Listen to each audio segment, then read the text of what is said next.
what's happening here that's not happening anyplace else?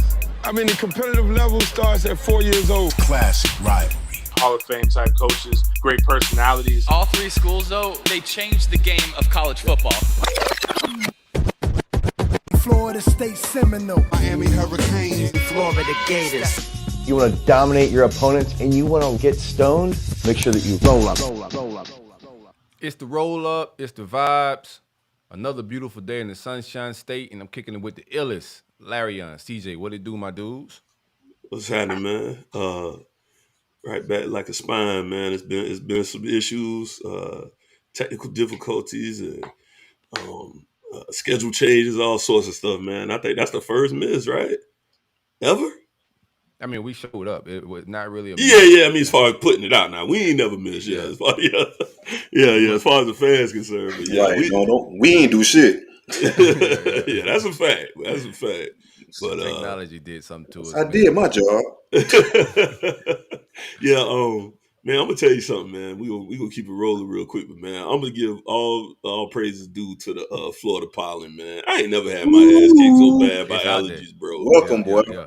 I told y'all last year, and you was kind of talking about it. I said, nah, it's a little different, bro. It's different, real, dog. My body is not accustomed to this stuff, and yes, sir. that's why I sound a little bit under. I'm dealing with some nasty hay fever, so y'all bear with me a little bit. Voice a little off, nasal congestion. Welcome, man. Listen, that shit don't care nothing about no Zyrtec, man. I done tried Zyrtec, Claire. I done switched it all up. About to go to Allegra today. He's like, hey, man, come on, somebody work with me, man. What's that? Remember that little mean little basketball coach? 1, 2, 3. None of that shit. Come on, none of that shit.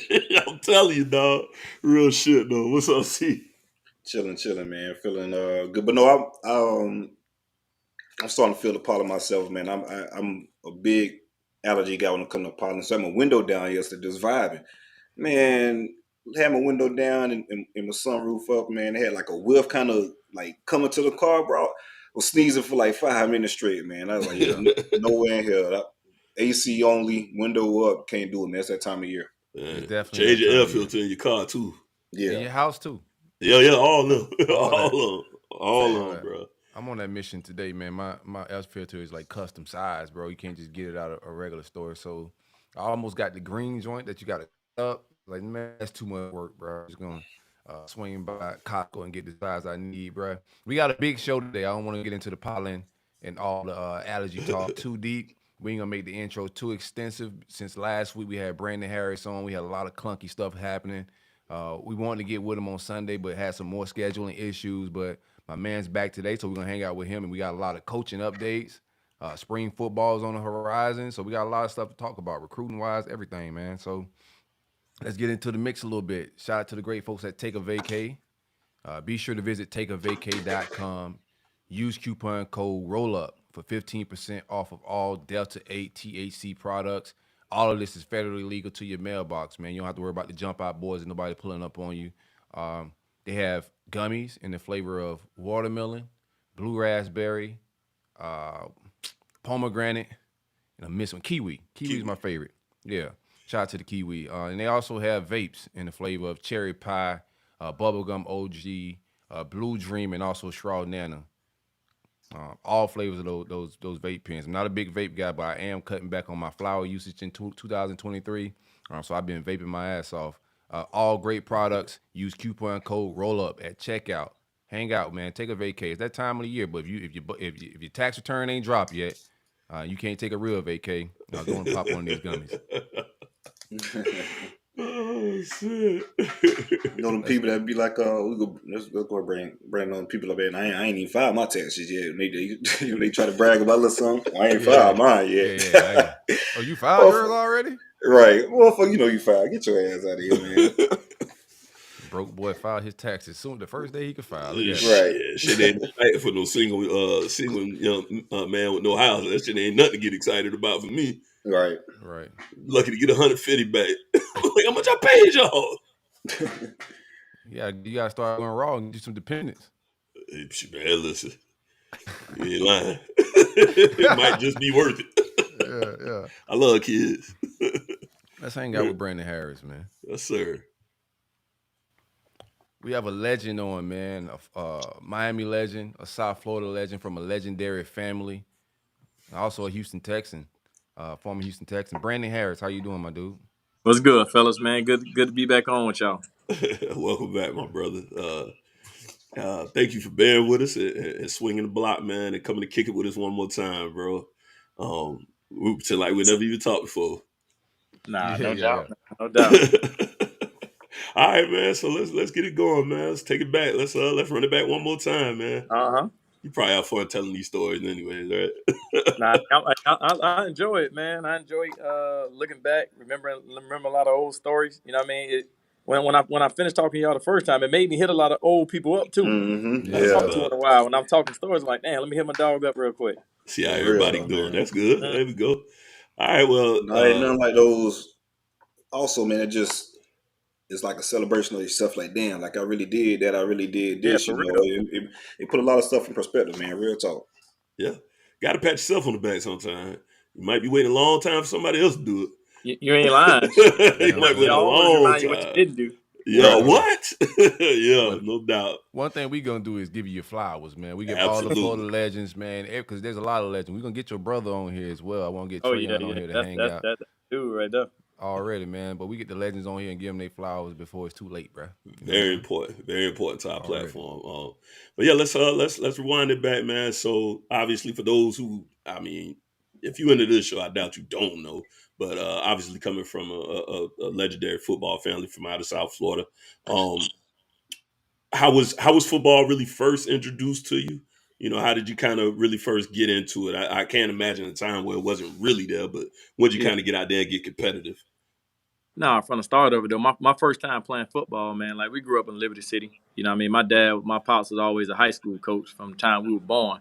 But our first time actually ever really playing, my older brother Tim, who at Miami right now, he was actually playing at Liberty City at Hadley Park.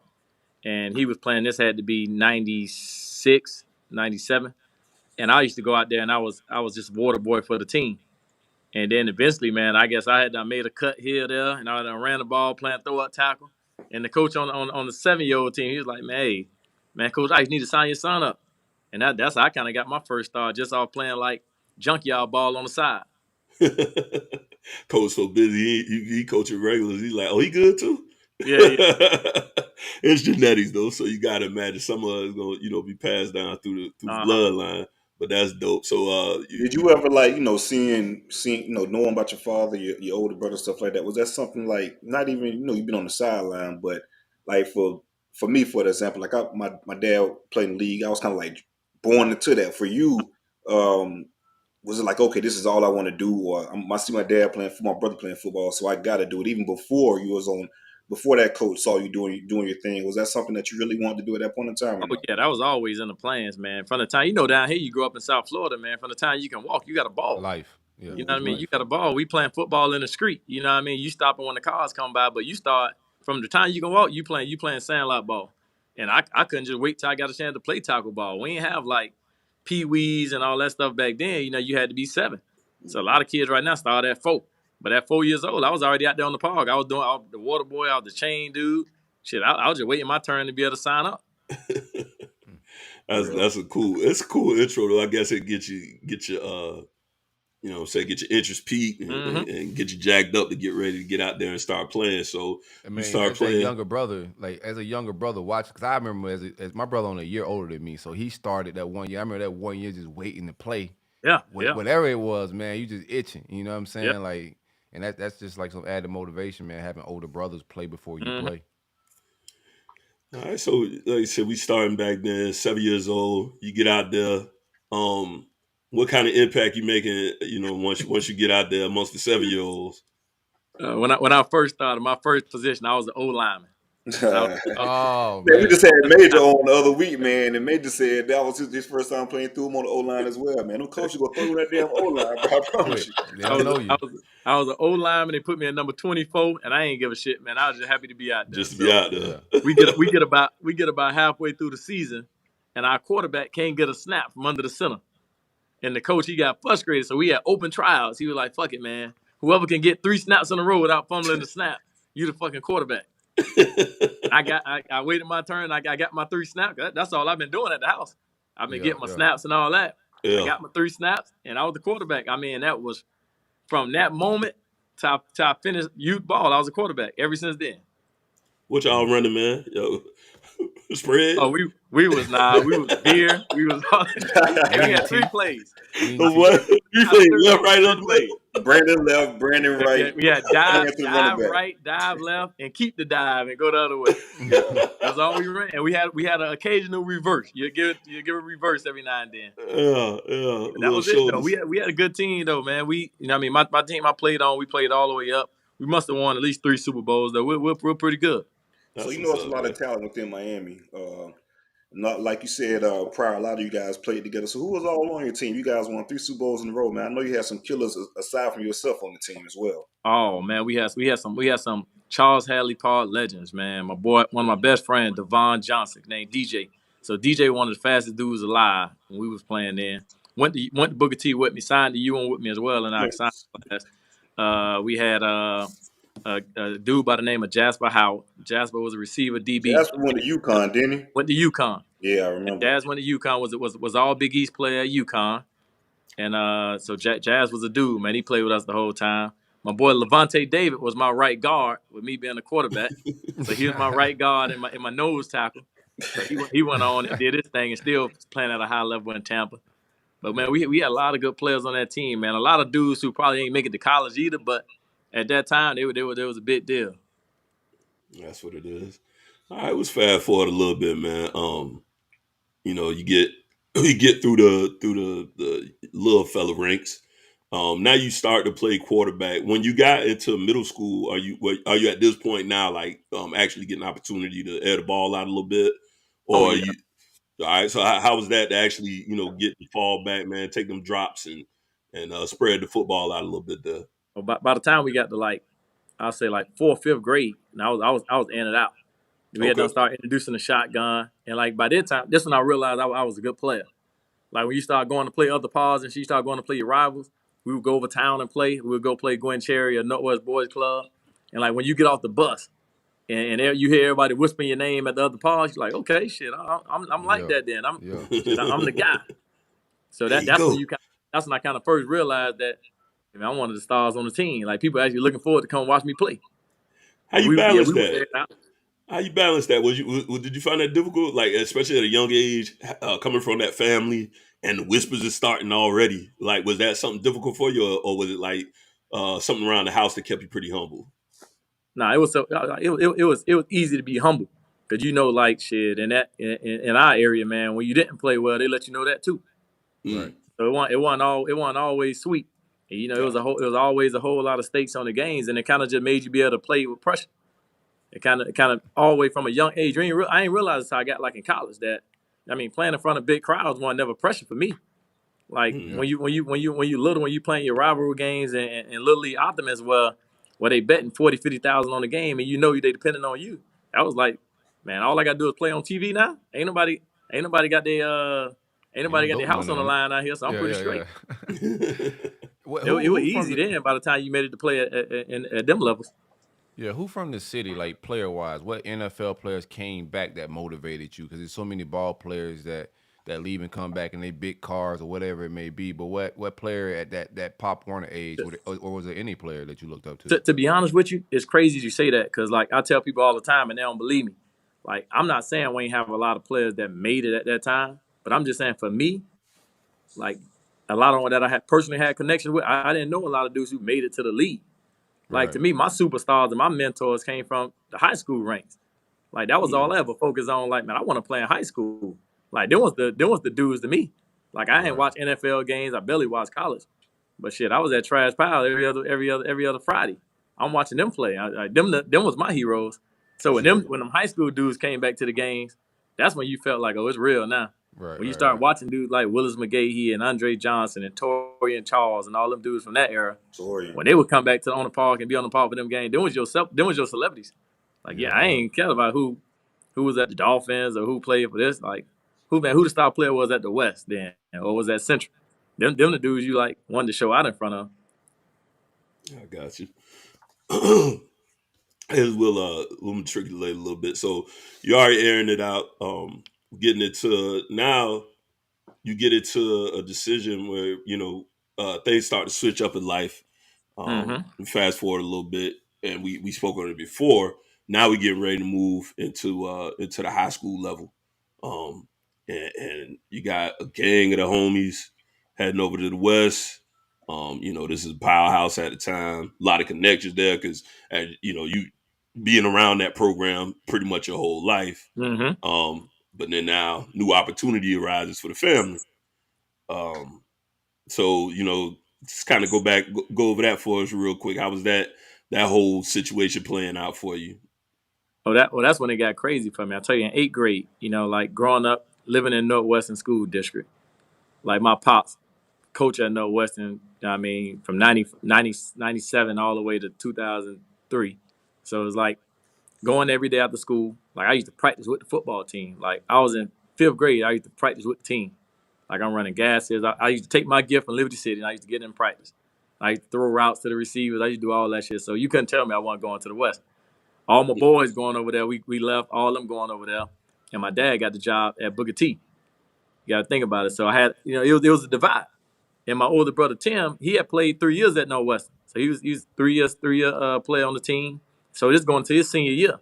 So now he got to decide if he want to leave as a senior and go to Booker T and help Pops build a new program. At the same time, I'm coming into high school. So, you know what I mean? Like, as bad as we all wanted to go to the West and be a part of that, because we had been around that our whole life, like, it was a no-brainer for us, man. Pops getting a chance to be a head coach. He getting a chance to go back to the neighborhood he grew up in while his friends and family at. Shit, we can go make our name now. And he can have a bigger impact with the kids that, with coaching his friends' kids. So, it was tough telling my homeboys that, but everybody understood that, man. You got to go help Pops build that thing up. But then when it's on that field, yeah, what it is, right? Yeah, it is what it is, and we all realized that too, because we played 2 times. I played Northwestern 2 times in my career, and they beat me both times. But it was what it was at that point. Yeah, winning at the time wasn't as important as legacy. Like you guys were trying to build something like what you guys' name is and family is now. You guys were trying to build that, and winning right away wasn't as important. Yeah, we knew it would come. We knew it wasn't going to be right away. We knew it was going to be a process. We had to make, I hate to say it, like I don't want to sound no kind of way, but we had to make it like cool to go to Booker T at the time. Right. Like at the time, it's like, man, let's go make this like this the cool thing to do. Like let's win games and we'll start getting more players that way. And that's literally what basically that's how a lot of programs built. Yeah. But before I do want to talk about that for a second, just how you guys transformed Booker T into a state championship type of team and pretty much a staple program within Miami after that. But let's talk about that transition from quarterback to cornerback. So you played quarterback all your life, and then now it's time. It's a position switch. So let's talk about that. All right, get to high school, sit on the bench freshman, sophomore year. We got a good quarterback, dude named Alan Lee, killing it, man. I mean, this dude ripping it up. Every game, he throwing for 300, rushing for 150, 4-5 touchdowns a game. I'm like, shit, it is what it is, man. And my pops, he was a straight up dude. My pops was one of them dudes, man. He gonna give it to you blood raw. And if you ain't earning the job, you ain't gonna play. When it's a blowout, when it was blowouts, I played. But like after my sophomore year, I kind of got tired of like sitting on the bench and waiting my turn. Like I was competing and battling, but it wasn't no transfer. Shit, you can't leave. So it's either you gonna fight for another spot or you're just gonna be on the bench forever. So at the time, my defensive coordinator, like an uncle to me, named Sheldon Hanks. So Coach Hanks, he grabbed me. Coach Hanks grabbed me and was like, man, hey, I want to try you out at some DB in the 7-on-7 camp that we was going to. So we ended up playing a 7-on-7 camp against Pahokee at the time. And they had some little fast receivers. And they threw me out there at corner, and I made a couple plays. And shit, from that point, when we went back to school on Monday, I ran back to the quarterback line when it was time to go break. And he was like, oh, no, you don't play that no more. You go over there. and I've been over there ever since. Best move I ever made. I cried for a day. But shit, after that, I realized, hey, I can actually make some noise over here. Yeah. You got to get it how you live, man. You got to. I find that niche, live in it. You got to find your role. Definitely got to find your, especially when you can't leave. Yeah. But see, he ain't going nowhere. You knew the silk. Yeah, everybody want the ball at that age too, man. Like offense, like young boys, they don't get the value of defense, and defense is especially certain skill sets can make you a lot of money at cornerback. But everybody want the ball and the glory at that age, bro. Yeah, you're right. The thing I fell into too, like I watched all my other homeboys at other schools. I did the same thing kids do now.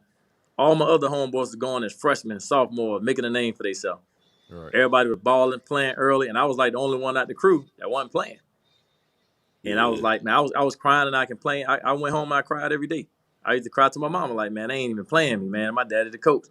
She's like, you know how that go? Like, hey, my daddy the coach. You ain't cutting it. You ain't cutting it. That's a rare trait. That's a rare trait for a coach, man. All coaches ain't got that in them. There's a lot of daddy ball out here these days. So shout out to Ice for being true. And that's why when I finally made my way on the field after my second year, like nobody ever could question, like, hey man, that dude that was on the fucking bench for 2 years and he just won bitch and he just had to wait a turn and kind of earn the spot.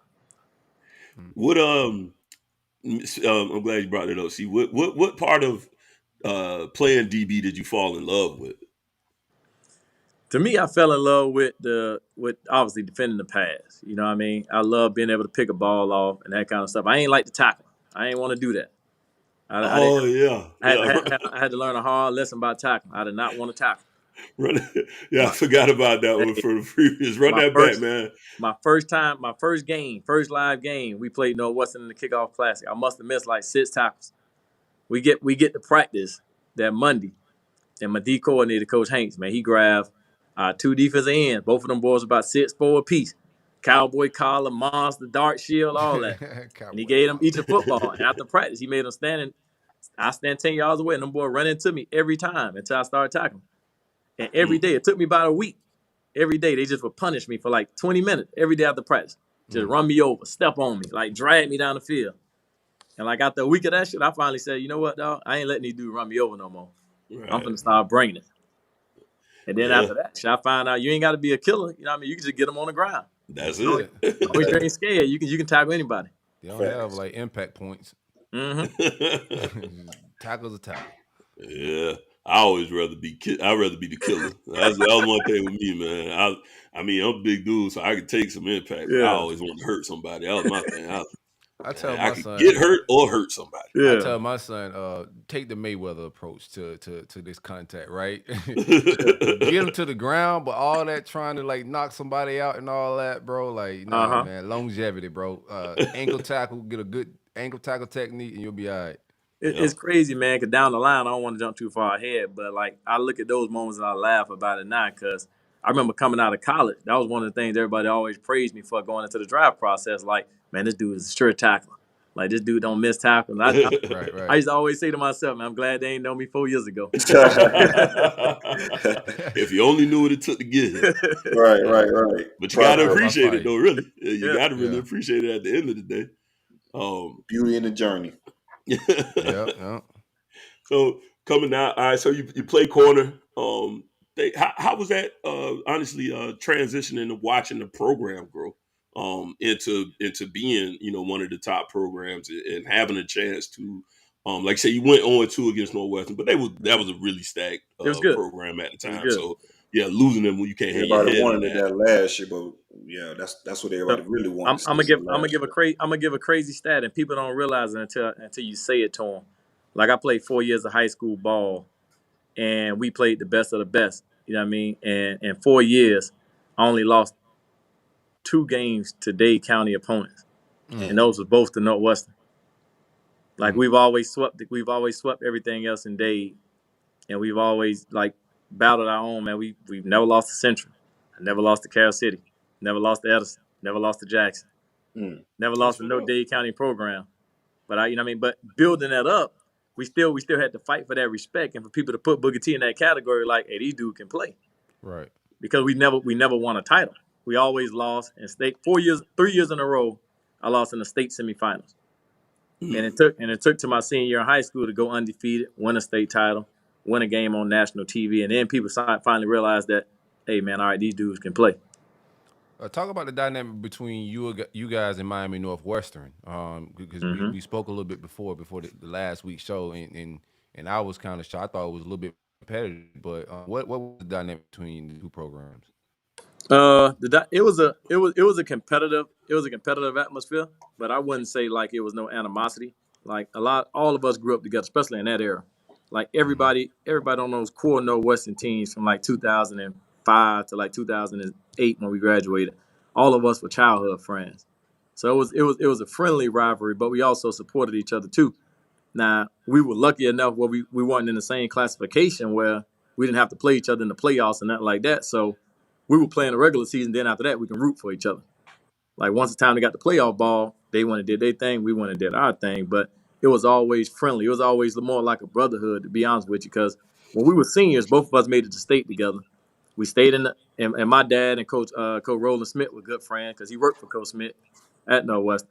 So we stayed in hotels. We stayed in hotels together. We had similar itineraries. Like the day before the game, we both went to the movies together. We both went to watch St. Thomas play together. So we did everything like together, kind of sort of. But although it was like it's still a rivalry as opposed to we better than y'all or this and this, but it wasn't like no hate. It wasn't no Jackson and Northwestern Soul Bowl rivalry or nothing like that. Yeah. But it was definitely love between both of the programs, though. Right. So within that whole process, man, you switched to corner and you started being pretty good at it, right? Uh-huh. And colleges started noticing. So how was that like, just to be within the recruiting process? Like, how was it like getting that first letter, man? That first letter always kind of it's like, damn, even though it'd be some BS little questionnaire or whatever, but like it's like that little first letter, like, damn, I'm getting that kind of attention. So how was it like for you for the recruiting process, the beginning, just going through that process and noticing like, damn, I'm really good and I'm getting that type of attention I deserve? Man, I ain't hating on them questionnaires, man. I used to beg for them questionnaires. What? Like, getting them questionnaires and filling them out, man. The first time seeing your name on a letter, like that was big for me because my pops had this process where at the end of practice he would stand in front of his office with all the stacks of letters because they used to mail them to the school at the time, and he would hand out your mail. Everybody would come up there get their letters, and for so many years I remember never getting nothing. Right. And then when it became my time, like my stacks started piling up. I'm like, oh, okay, yeah, I'm making it now. Right. And I would read them all. You ain't turn to the was guy fun that though. the big prospect on the team that they go get all the letters and act like he frustrated because he got so many. Like, oh man, look at all this, bro. I never was that dude because be honest with you, I didn't really blow up in the ranking system and all that until late in my senior year. So I didn't really never got overwhelmed. It wasn't that late now because I remember going into it your senior year. You had the battle in 707, some killers with AJ Green and my man Julio. So what was the ascending in your recruiting like going through the 707 progress and starting to go up in the rankings? What was that process like in facing those killers like that, those receivers? Yeah, it was good. It was good though. Like our program was always about competing. Like they was always gonna put us in the most competitive atmospheres. It wasn't never like no, we too good to do this or too good to do that. So we traveled in the summer. We camped. We went to camp. We traveled. We went against the best. And if you say you're the best DB, so you go find the best receivers and we're gonna compete against them. And that's kind of how we all put our name on the map at every position. It wasn't now where you go, I want to take a photo shoot, I want to do this, I want to walk around and get pictures by 24/7. Just you're gonna bring your cleats. You're gonna go find out who the best dude is at this camp. And that's how you got your That's who you're going against. And that's kind of what it was. Yeah. So, and you kind of spoke about that. Well, still kind of alluded to that AJ Green matchup, man. So it was a big time matchup. Booker T versus Somerville in South Carolina. You guys traveled there. AJ Green was one of the highly recruited cats within the 2000 that recruiting class. It's cool if I walk, right? Because I got to head to a meeting in a couple of minutes. If I walk upstairs, I'm gonna mess us up, right? No, you're good. All right, I'm gonna just continue walking as long as I can until I make it up top. But we had this big matchup with AJ, and we knew it was gonna be a slugfest. Like, so we go up to Somerville, and the whole talk of the town is Harris versus AJ, and it was a battle. Like, unfortunately for me, my D line was a lot better than his O line, so I had a lot of good coverage, but they couldn't get a ball off, so that helps. That line was nice. Oh, I wonder what everybody doing. Okay, yeah, but it was impressive though. I enjoyed that battle, but that was the first time that we were ever put on national TV, and I think that's when everybody kind of put Booker T on notice too. Yeah, like play a national TV game and kind of hold our own. I think we won 40-3, and after that, it was like all right, these dudes for real. So what was your process like when it's time to decide? How difficult was it being from Miami? Was there any home time pressure? I know Randy Shannon got the head coaching job. Like, what was the whole dynamic between all of that in your college decision? It was tough because you was expected to go to Miami. I was expected, so people didn't have to say it; they kind of expected it. But at the same time, like my parents let me go through the process. They let me go on my visits. They let me take my trips. But Coach Shannon, at the end of the day, I couldn't say no to him as a person. Like he was like an uncle to me. We had a great relationship, and me and my buddy, we it wasn't no way we weren't going there together and to kind of play for him. Ohio State was close though, right? At one point. Very close, man. To be honest with you, I still don't know how I didn't say yeah to them. With everything in that process, like Randy pulled that card, man. I listen, bro. I've been knowing you since day one, and been knowing your dad and your family since day one. Now, come on, now, you grew up with my son. Now, I'm gonna say Randy, my pops, and Sean Spence. Yeah, Sean said he would try to take y'all boys to UNC. I told Sean he's insane.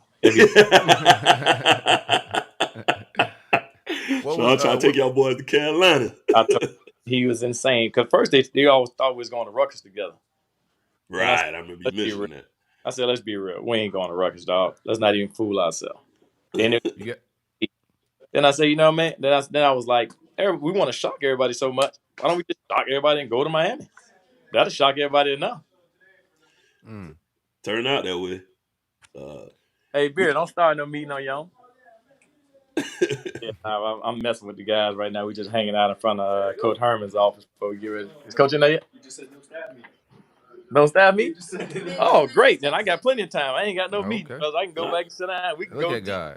Yeah, look at God, bro. Let's slow this down. I was about to speed up my question a little bit. I was getting right there to it. Because I know you mentioned this because I talk about that story in regards to we kind of went through your recruitment a little bit. Let's talk about Ohio State story. You said Jim Trussell in that last convo, he was integral in your recruitment. Let's talk about his method to the madness and his process in regards to recruiting you and trying to get you up to Columbus. Oh, okay, so at the time, Ohio State, man, we talking 2007 football season. Ohio State was like the team. It was two teams in college football. It was Ohio State and it was Florida. It was Urban Meyer at Florida, Drum Trussell at Ohio State. Mm-hmm. So my whole thing was when it came time for me to take my Ohio State visit, Coach Trussell told me straight up, told me and my mom then straight up, he was like, nah, Brandon got to visit in January. He can't visit during the season. And I was like, well, I want to come to a game. I want to see the horseshoe. I want to do all that. He was like, it's cold in Columbus. He was like, it gets real cold in January. I want you to visit in January when it's cold. I don't want you to visit in September. I don't want to lie to you. I don't want to trick you. He's like, come in January when it's cold. And if you can survive in the cold, you'll survive when you get here. And I thought that was a big deal for me, like him being honest and him being a straight up dude like that. Yeah. Like that meant everything to me. I was like, all right, great. And I went up there to the visit in January and I loved it. I fell in love with it. Yeah, cold embodiment. My host was Malcolm Jenkins. He was one of the top DBs at you the time. You want to that year, I think. Yeah. Yep. Yeah, they gave that boy the Jesus Shuttlesworth treatment. Yeah, you got the Jesus Shuttlesworth treatment for sure. Yeah, I heard Rick Fox in Big State, baby. I heard about them Columbus Bunnies, bro. Them Columbus Bunnies is no joke out there, bro. Man, it was. We got time. We're gonna let that clear up. I want to hear about these Columbus Bunnies. Hey, y'all smash that like button. Like, subscribe, all of that. Share it. It helps us climb the algorithms. We appreciate y'all for hanging out with us on a Wednesday at lunchtime. We tried to get this off last week, but it's flowing even better this week, man. You know what I'm saying? Oh, yeah. We'll let Brandon bounce back in here in a second, man. One time for the good folks at Alan Horne Insurance. Be sure to give my man Alan a call at 706-692-2888 for anything insured in the states of Florida, Georgia, Alabama, and Tennessee. My man do life insurance, auto insurance, home insurance, anything you may need insured. Alan is a former Gator, former Yankee, and also down with the Roll Up Network. Help us power and get a lot of things done right here. So support our supporters, man. We appreciate y'all for hanging out with us, man. Beast in the Southeast. You know what I mean? Oh, there we go. Everything I need covered. from I every got you corner. back. Lost my camera for a little bit. Oh, you good, brother? First off, before we bad. get into this bunnies in Columbus question, brother, Mm. are you currently married? Oh yeah. I'm married. I'm Okay, married so now. I'm married now. Most recently married. okay, so tread Yeah. lightly with the bunny question. But go ahead, yeah, what y'all got, man? I don't get my man jammed up. Nah, they say it's some elite snow up there in Columbus, man. So I know. Trussell brought you to see some type. It was some snow already there, right? He brought you to see some other snow too. Hey, they wasn't lying, man. They wasn't lying. It was nice. It was nice. They hit you with are you Brandon? They say you got that Rick Fox. They say put Brandon Jenkins as your official Malcolm. visit host. Malcolm Jenkins as your official visit host. It was the same as Rick Fox, and He got game. he got game. We took over the big I state. met around and watched He Got Game before I went on my visit. I thought that's what it was. I was like, all right, that's what visit is. Yeah, I would hope so. Is that how it is though? It ain't He Got Game, but Not quite right now. You don't necessarily walk in the room, you know what I'm saying, already decorated. Visit was probably my funnest visit, to be honest with you. Which one? The Miami visit. Oh yeah. Yeah, I have heard Miami's a great visit. I have heard that. I got introduced to South Beach, the real South Beach. Lay it out for us. I think. We had the Sanford boys on, and they gave us the Miami rundown when they went on the visit. So give us. I was their host. I had them. Oh, see what I'm saying? You took That's care why of they had boys. a good time. You Right. did your visit. I'll show you what I did. I'm gonna just say this, and Kyle, I was undefeated on visits, man. If I host, so if they wanted a guy, they knew that if it was one of them guys, it's all right. Let's put Brandon on. If I hosted a recruit we got, I don't want to say no name because I don't know what people got going on now, so I don't want to. Yeah. What's your itinerary? I don't have to answer no questions. Give me your hosting itinerary. Where you take them through the city to ensure the commit? To be honest with you, though, the best part about being a host, you got to know who you're hosting. You got to know what that dude into, because you may take him to a spot that may be horrible for him, but it may be great for you. Right. But when you're a recruit, it ain't about. I mean, when you're a host, it ain't about you. It's about that. Right. It's about that recruit. So you got to find out what he like. He may not be a club guy. Yeah. So how do they select hosts? Like, do they just kind of gauge our personalities, or like how's that set up? They kind of gauge personalities too. But they do want to go with guys they can trust, and they also do want to go with guys who are noticeable, guys who making plays, right. Guys who people can identify with, and stuff like that. Guys who know the area real good. So it's kind of a gauntlet that they run through before they decide who they want to put somebody in their hands of. Gotcha. Give us your Miami visit. What happened on that official visit? You said it was your best one. Oh man! First off, Javaris James was my host. He was awesome, man. Baby J was a solid dude. And at the time, my boy Sean Spence, Marcus Force, and all them dudes was already there. They had early enrolled, so they was already on campus. So when we came down, man, it was insane. So we ended up going to the beach the first night, and I ain't know nothing about like South Beach clubs and all that kind of stuff. And we went about that. I don't mean to stop you, but South Beach, Miami's, man. Yeah, it's too. It ain't that far away, but going across that bridge ain't that damn normal, right? Yeah, you just don't go over there and hang out for no reason. Yeah, it ain't. And I tell people before I got to college, I ain't never been to South Beach. Like I ain't never know, you know what I mean, what South Beach was and how you hear about it, but to actually go there and go to a club and like meet them kind of people that are walking around over there, it's totally different. Right. It changed the whole mindset on Miami. Yeah, they ain't the Miami that people see on TV. Mm-hmm. That's not Miami. No, it changed the whole mindset on Miami though. When you in that environment, man, when you walk to a club and you can see people that you see on TV, and y'all in the section together and y'all kind of partying and mixing and mingling, and you like, man, I just was watching her the other day on this show or that movie. Yeah. Now you realize, man, you're in a whole nother arena now. It's different. So walk us through the visit, man. Tell me how it went. You avoiding it now. Let's talk now. How that visit went. Did y'all go to Tootsie's? Like what happened, man? So they grab us. We go to dinner. So the dinner, I think they took us to it's a restaurant on Coconut Grove by the river called Chart House. I don't even know if they exist no more. So we go to Chart House. We get there and it's this long table that fit about 20 people. We get there And this ain't even an all-you-can-eat restaurant. This is a sit-down, $100 a person restaurant, but they make it a buffet for us. I mean, they take you to this buffet line, and it's all you can eat, big lobster tails, fillets, T-bones. I mean, all this stuff, and you just eat as much as you want. So after that, they grab us. We eat, we leave, we go back to campus. We go pick everybody up. Everybody get in the cars, pick everybody up. They take us to the dorm. Start introducing us to people. We meeting everybody in the dorms. I'm like, okay, all right, this kind of different than when we used to come and go to the Heck and just vibe at the Heck. So this is a little different vibe. So after that, we go to the beach. They're like, all right, man, we're gonna go to the what the club name was at the time. Like right off, I think it's called the Fifth. So we go to the Fifth. I mean, big club. You get to the Fifth, ain't no line. I mean, it's a line of people when you get outside. You ain't in Yeah. line. You ain't in line. There, you want like, man, how we finna get in this thing? Like, it's 15 of us, and it's about 100 people in line. How we getting in there? Ooh, that's a good feeling, man. Man, you walk. I've been there walk before, up, boy. Yeah. You walk up. The bouncers, the promoters, they all know you by name. They greet you at the door. Make sure they walk you in and give you your three little bottle girls. They walking you in with the flashlight, hand up in the air. So you're like, all right, cool, I can do this. Oh yeah. So we get. I need all my sparkles. I need all that shit. Nah, for real. So we get in our little area and we chilling. It wasn't 10 minutes. So in about 10 minutes, man, you getting like every fucking former player you can think of was happened to be in town this weekend.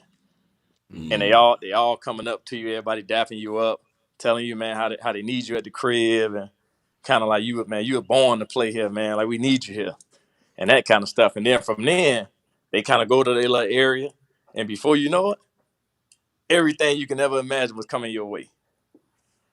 And people you ain't know that knew you, just, you know what I mean, hollering at you, whether it's sending you drinks, sending you bottles, sending you fans to go holler at you, take pictures, that kind of stuff. And that happened 3 days in a row.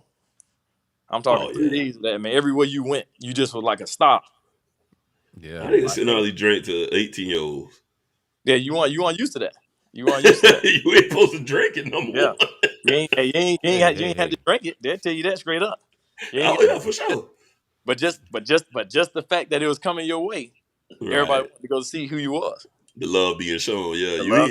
You got to drink it. Shorty right next to you. You can drink it. You 21 right here. The love was being shown. If they took you to the club and you didn't drink it, then like Brandon said, they didn't study the film on the athlete they were bringing to the club that night. You got to know who you bringing out. You know what I'm saying? A little bit. Nah, it's always. Bro, that's all, man. They ain't studied the game plan, bro. If they offering to drink somebody, they ain't studied the game plan like Brandon said. The game plan. Nah, you gotta know who you're dealing with, man. You gotta know what people into. You gotta know who you're dealing with. But it was a good time. More than anything, though, it was just the vibes of the guys, though. The vibes, the love, man. The guys like Baby J, Greg Cooper, Randy Phillips, all them guys took us under their wing, man. They just said, "Show y'all UM." Randy, that's my boy, man. Big man. He was a big brother to me from the time I got there. From the time I got there, he was a safety. You know what I mean? In the room, he was the guy to tell you, hey, do this, do this, do this. Stay away from this dude. Stay away from that dude. These girls on campus, bad news. This and that. Randy was always a big brother to all of us, man. So much love to Randy. Already. Yeah. All right, so visit goes great. Trestle almost got you. Close. But your boys on campus. Miami's lit.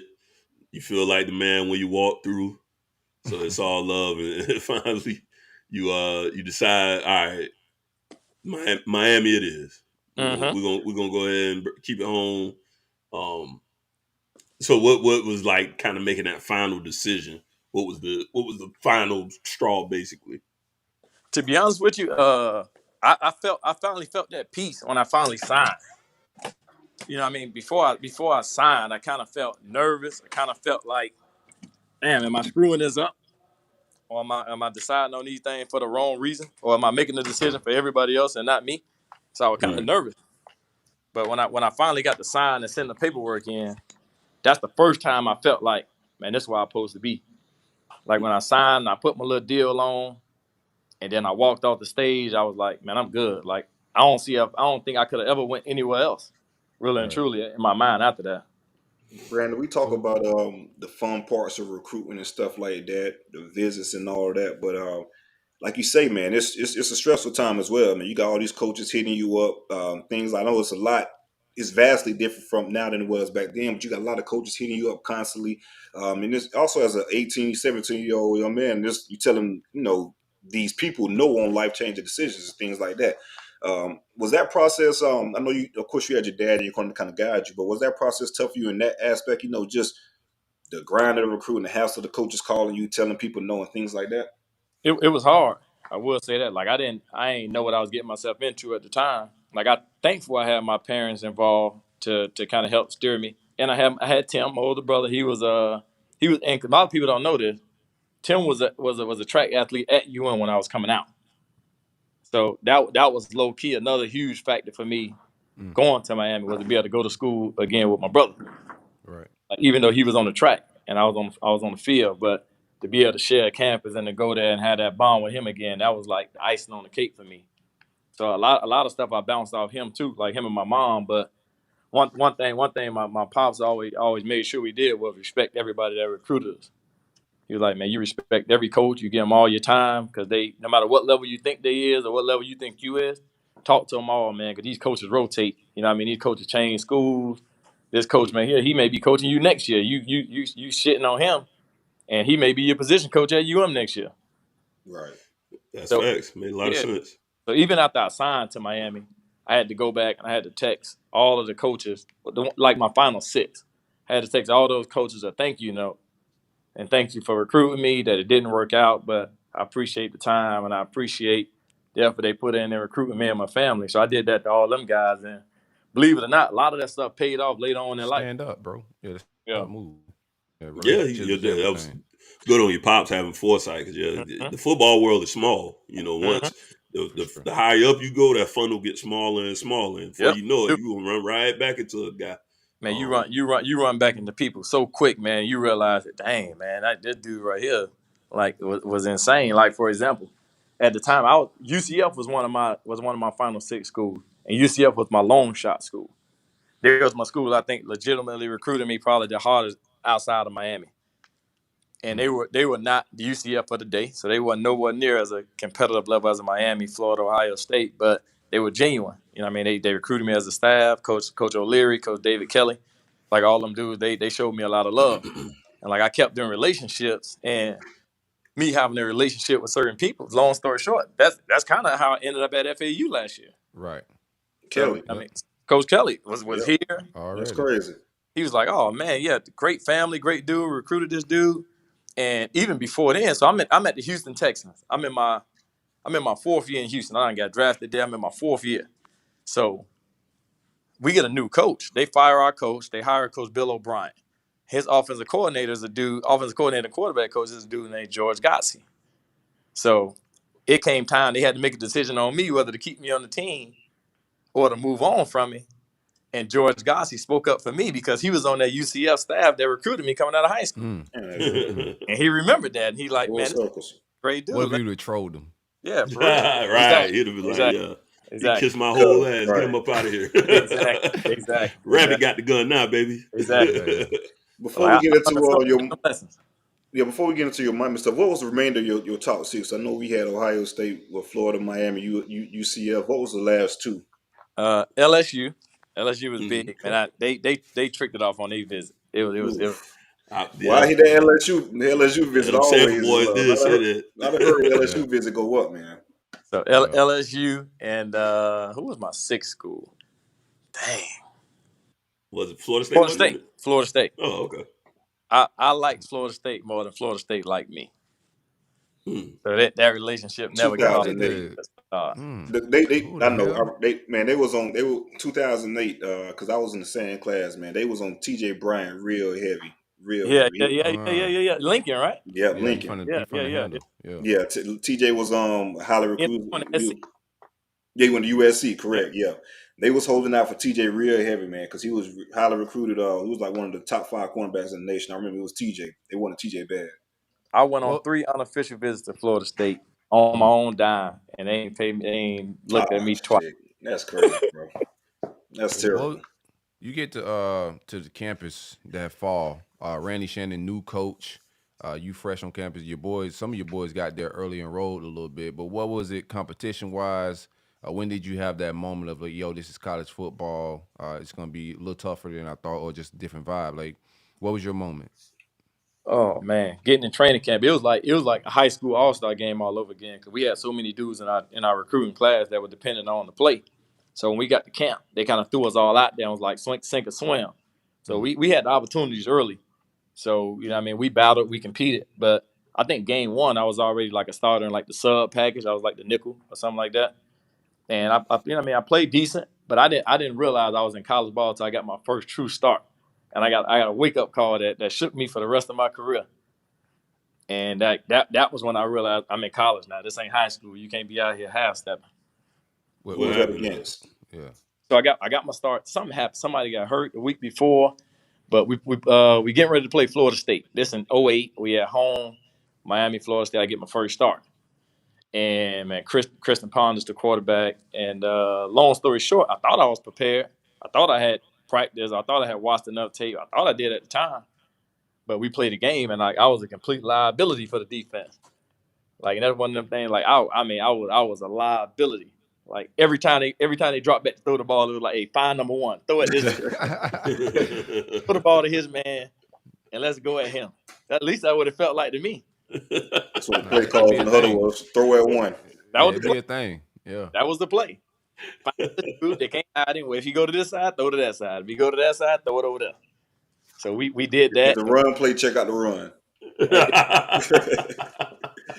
If it's a run, just make sure we run it to his side too. But long football game I felt like I ever played in my life. I must have gave up like 2 touchdowns for sure. I think I had like 4 PI calls. I had like a bunch of wild stuff happened to me, man. We ended up losing the game by like 4. And I must have felt like the lowest dude on the earth. You know what I mean? Because you just 5-star corner, you sign, you supposed to be the dude. You go in the biggest game of the year, you get a start. Everybody been begging for you to start. Everybody on the message board been begging. Man, when do you have to start? I need to play this dude. And I played, I started, and I ain't played well. But Boy, the message boys, huh? Boy, fans know the best. They're killing you, that nigga. God damn, take his college. Take his scholarship. The same people that's asked you to play was probably killing you that next week. Yeah, for sure. They always know more than the coaching staff, man. The coach is going, nah, not yet. That's the crazy part, though. We used to actually read that stuff. I don't know why we used to do it to ourselves, but it ain't like Twitter. Like, we actually had to go on there and look it up. Yeah, look it up. Y'all always searching for this. Ain't nobody tag you. Like, man, let me see what they talking about. Let's see what they talking about. And they used to be ripped. I mean, I remember getting ripped for like a week. Talk about that process, though. Of like you said, you at your lowest at that point in time. You're still a freshman, of course. Like it's growing pains, of course. Everybody knows that. But you also in the last episode before we got cut off, you talked about the help you got in regards to that process to kind of get over that and get better for that. So let's talk about the help you got in regards to that process after that FSU game.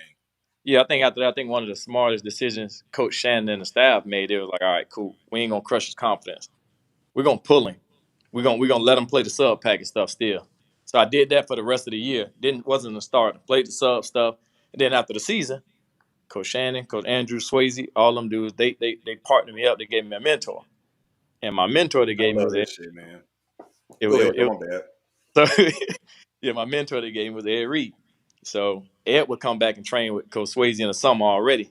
So he just made it where Ed's workout time was at the time that I was working out in that workout group. So we would work out together. I would work out. Then after workout, we would go upstairs. We would watch tape.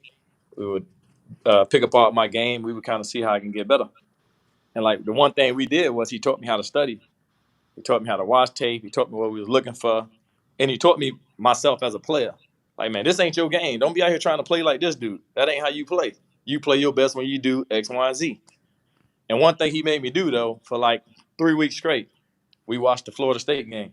And it was painful to watch. It was embarrassing to watch. But he taught me that, man, you can never really get better if you just study when you make the plays. Like, you got to study when you, when you play bad. Them one of the ones you got to really break down and tune up. And I spent so many time with Ed and Coach Swayze and with the staff. And it must have paid off because my sophomore year, I went and became All-American. I was like, all right, shit, I must be did something right. But just having that mentorship and just having that belief in me though as a staff, they didn't give up on me either. They was like, hey man, you're gonna be a good player, but it's gonna take a process to get there. So we're gonna help you. How would you regard Ed as a coach? Because I think as a fan base, as a Miami fan base, we kind of you hear a little split on it. Some people think he deserves some more shots. Some people think, he need to cut his teeth at a different level, blah, blah, blah. How did you regard him, especially having that opportunity to work one-on-one? I would say, man, Ed is clearly one of the smartest players to ever play this game. And I think he has a lot to offer. I think he's passionate. His strengths are his passion, the way he played the game, and the way he studied and prepared. And late in his career, I had the opportunity to play with him as a teammate in Houston. So right. After they won the Super Bowl with Baltimore, we signed Ed as a free agent. And I had a chance to share a locker room with him and to share a meeting room with him again. And just the stuff that this dude looks at and the stuff that he sees that nobody else can see when you watch. I'm like, damn, Ed, are we watching the same tape? How you saw that? I didn't see that. It's like second to none. So it's a place for him somewhere. I think he deserves a chance if there's something he desires to do because dude is gifted, man. Like, I don't think some of the stuff he got, I don't think you can learn that. That's like gifted talent. Yeah, they hired him at Bethune, man, and then they fired my dog. They ain't even let him sign the paperwork. I know. He wasn't never hired. That's fine. I turned all my BC stuff right back in. Back to the Rattlers. Yeah, I had to go committed for one day, man. He was committed like a week. Hey, I'm committed. I listen, Ed, my dog. So I had to ride with Ed, but I wasn't gonna do my dog right. I'm out of here. I got a lot of love for Ed too, man. Ed helped change my career for sure. Just with all the time he spent with me. Just helping develop and make me into a better player, man. I love Ed to death. That's what was like battling Travis Benjamin in practice? Ooh, battling in practice and at home. That was my roommate. and at the room, huh? And at the room. What y'all getting on that Madden, 2K. I mean, we used to battle at everything. Who cooked the best meal? Just compete. Trav genuinely, man. Trav, one of my best friends. I mean, a great dude, but battling him in practice was tough. Like, he wasn't the biggest guy, but once he get going, oh yeah, your ass in trouble. He flying. Yeah. I actually missed a spring game because of Trav. He ran a bomb on me one time. He got the best of me, and I tweaked my hamstring chasing him. Yeah. Try to open it up. Yeah, that happened. No, it was tough, man. It was some tough battles. He one of them dudes. He ain't gonna say much. He ain't gonna talk trash to you. He ain't gonna do nothing. He's just gonna get out there and run fast. Man, it was always Trav and speed, man. Y'all had a lot of speed, including yourself, DVD. Give me the fastest guy on that Miami team back then. Who was winning those races? I ain't gonna lie. DVD is fucking super fast. Him, Trav, Lamar Miller. Lamar Miller too, yeah. Miller was flying. Them three dudes right there definitely was the fastest on the team by far. Sam Shields. Sam. Damn. Y'all had some speed, boy. I would love to see a 4-man race between them four. Man, y'all ain't never get it down like that. So y'all ain't never have I'm the fastest cat in this room type of Coach, day. Coach made them all run track. So they all ran track. They ran in the 60 against each other. They all ran in the 60. Like, I don't know if that's a legit like what you mean, but like it ain't no street race. But that's 60. They all jumped in the blocks and got in the 60. No, that's I don't remember who won though. If I ask them, we all in the group chat together right now. Everybody gonna say they won. Yeah. I'm definitely got a line hindsight. Yeah. Well, yeah. Because last I heard DVD, but I think he was talking about himself, so it's hard to measure out who it was.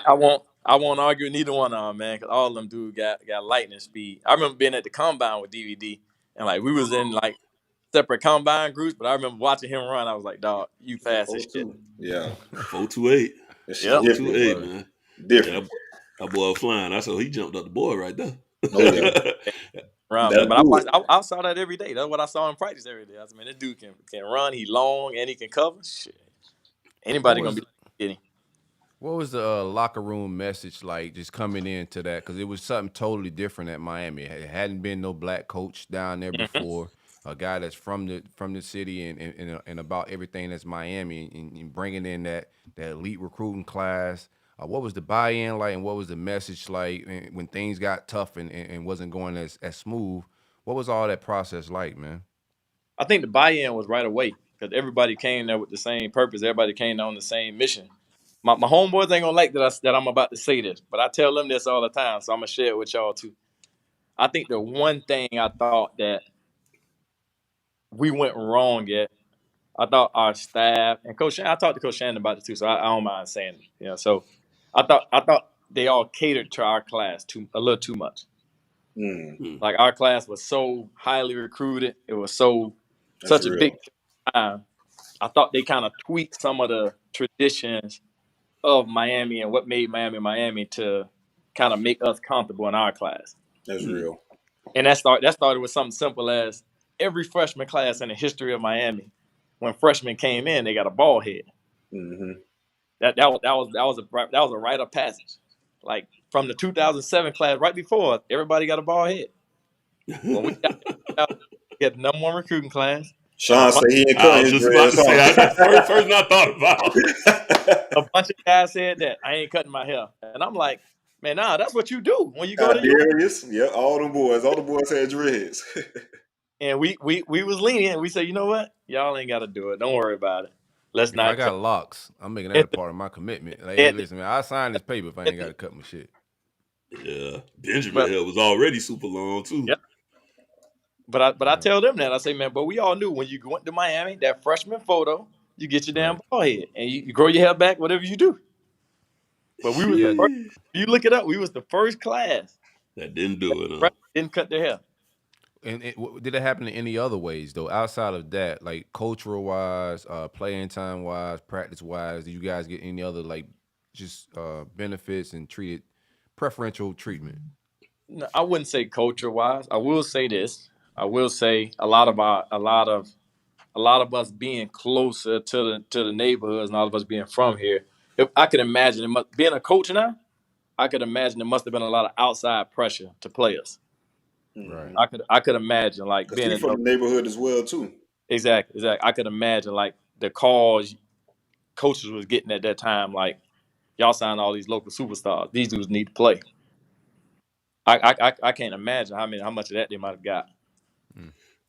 When it was all said and done, that was number one class, and as a fan, I'm really reinvigorated about the program. Thinking, man, here we are, we about to be back, and this is going to be the launching point. These kids right here is going to be the launching point. And when you look on the other side of it, there was still a lot of success in that class as far as guys that were able to take it to the next level, like yourself and Forston and Spence, and so on and so forth.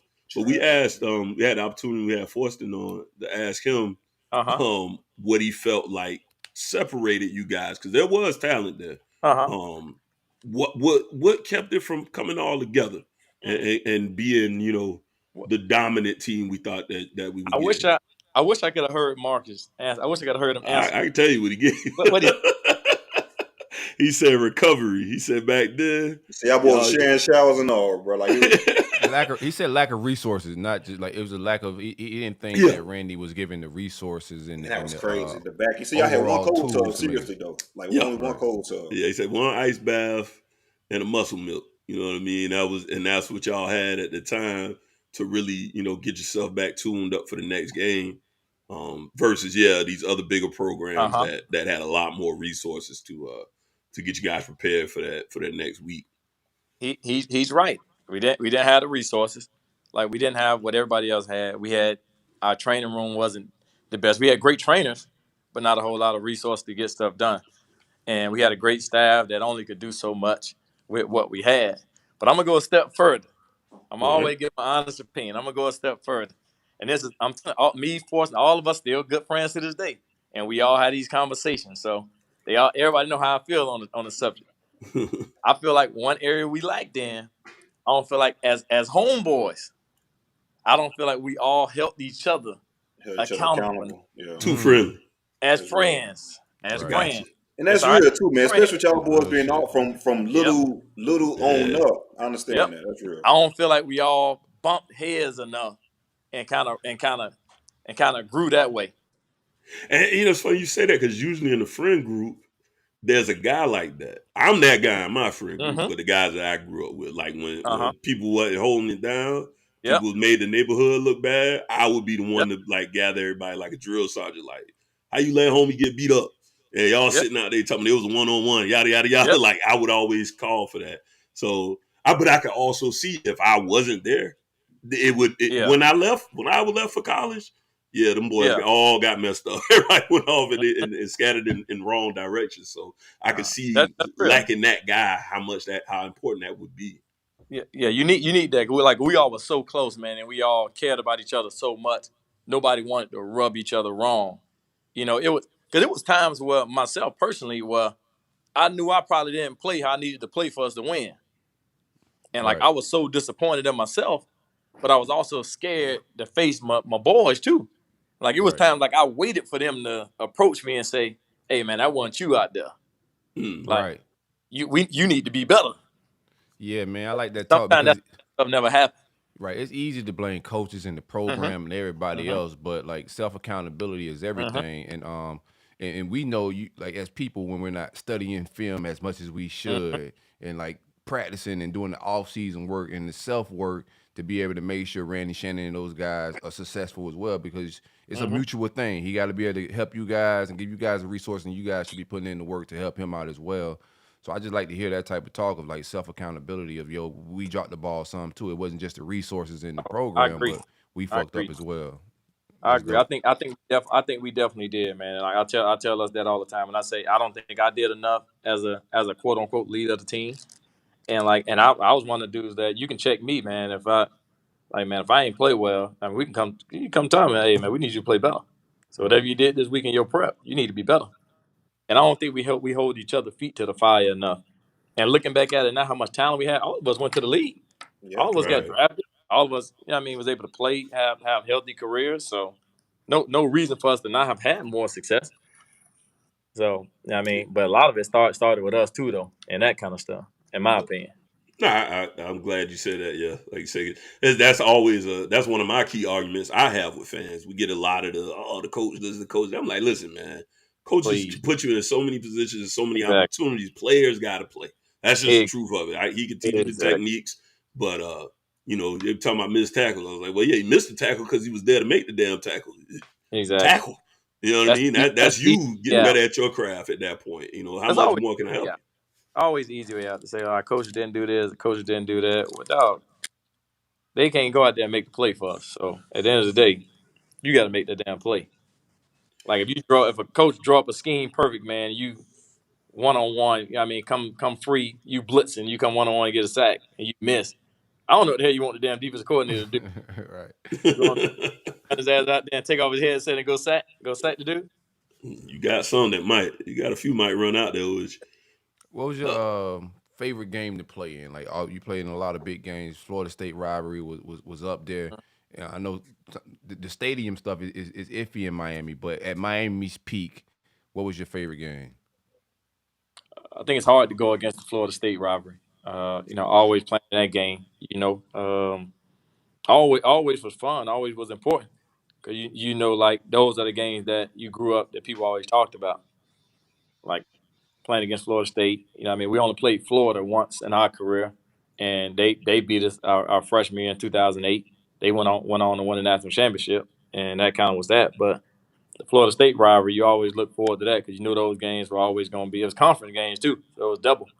It was conference games and it was big rivalry games, and a lot of times them games was on like holidays. So it was a little extra incentive, whether it be Labor Day or or a prime time game. It was always a big deal. I think anything outside of that was a game, but I think playing Florida State was always a big deal for me, especially after what happened my freshman year against them. So every year that was a game on my calendar, I'm like, hey, if I don't do nothing else in no other game, this game, boy, you better ball. Got to show up. Got to be polished and ready to go.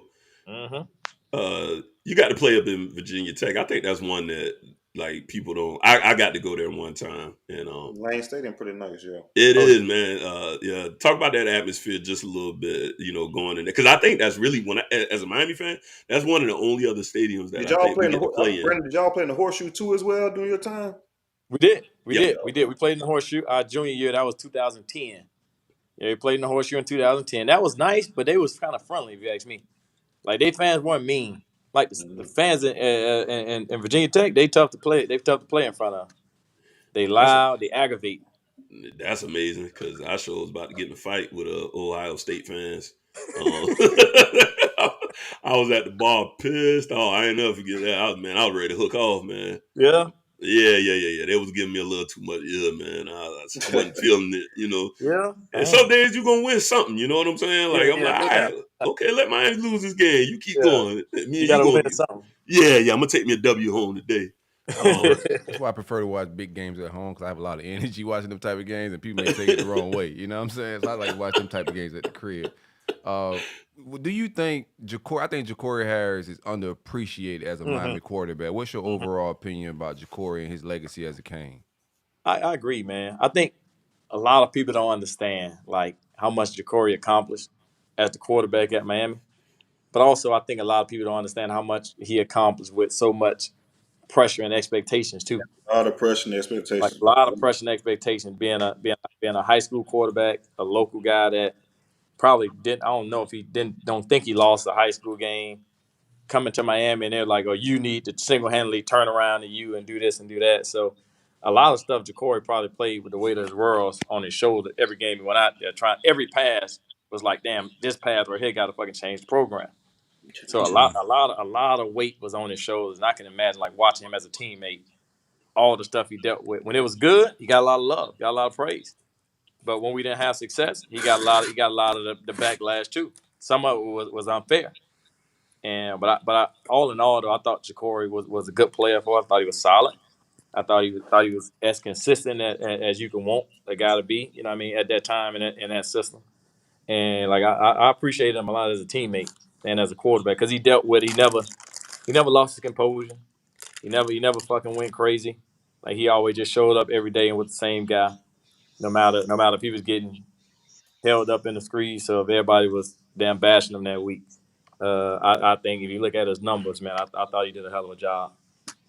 Yeah, Jacory's a cool customer, man. We haven't had him on yet. Gotta line that up, but I remember listening to him on another interview, and it really gave me another level of respect for him because his ability to he was recalling specific plays from, let's say, the Florida State game, and it's like, bro, that was 15 years ago. How do you have that retention? Shit, I can recall them goddamn plays too. Now. Yeah. I can do that right now for Pop Warner. Well, I hate that damn play to Travis Benjamin still in my goddamn head. But he was saying like, where it might have been a pick. It's the detail of it. That pick was specifically Benjamin's fault. And then he was like, T-Ben run up to me, man. It's like, bro, you ran the wrong route. It's like, oh shit, you right. I did. Y'all talking about Ohio State?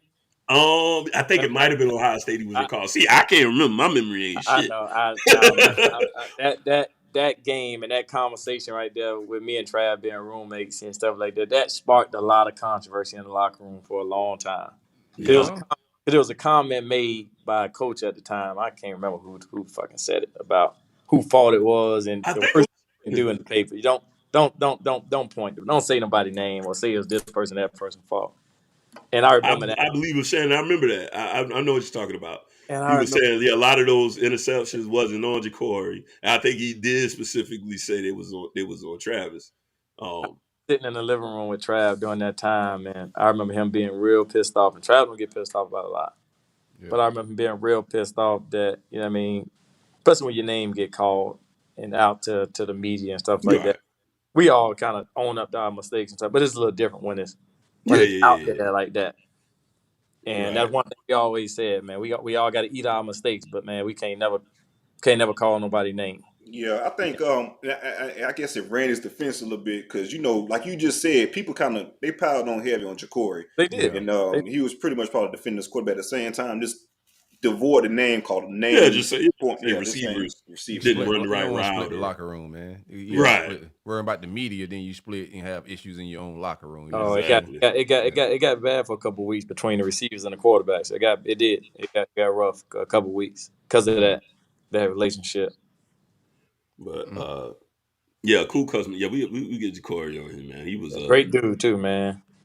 Yeah, Yeah, she man, like a his lot of- stat. He's doing well in the community as well. I think he's a firefighter. Yeah, something like that. firefighter. Yeah, Firefighter. that Doing well in the Yeah. community. mayor of Miami Gardens, Jacory, firefighter down in Miami. That's real. Yeah, bro. Yeah. That's dope. Y'all had a lot of cool, calm guys. I know Travis, real chill, not real laid back. Jacory's real laid back. You're not a real hype guy. Who was the vocal leader on that team? Whew. Sean laid back as well too. Sean pretty chill too. Yeah.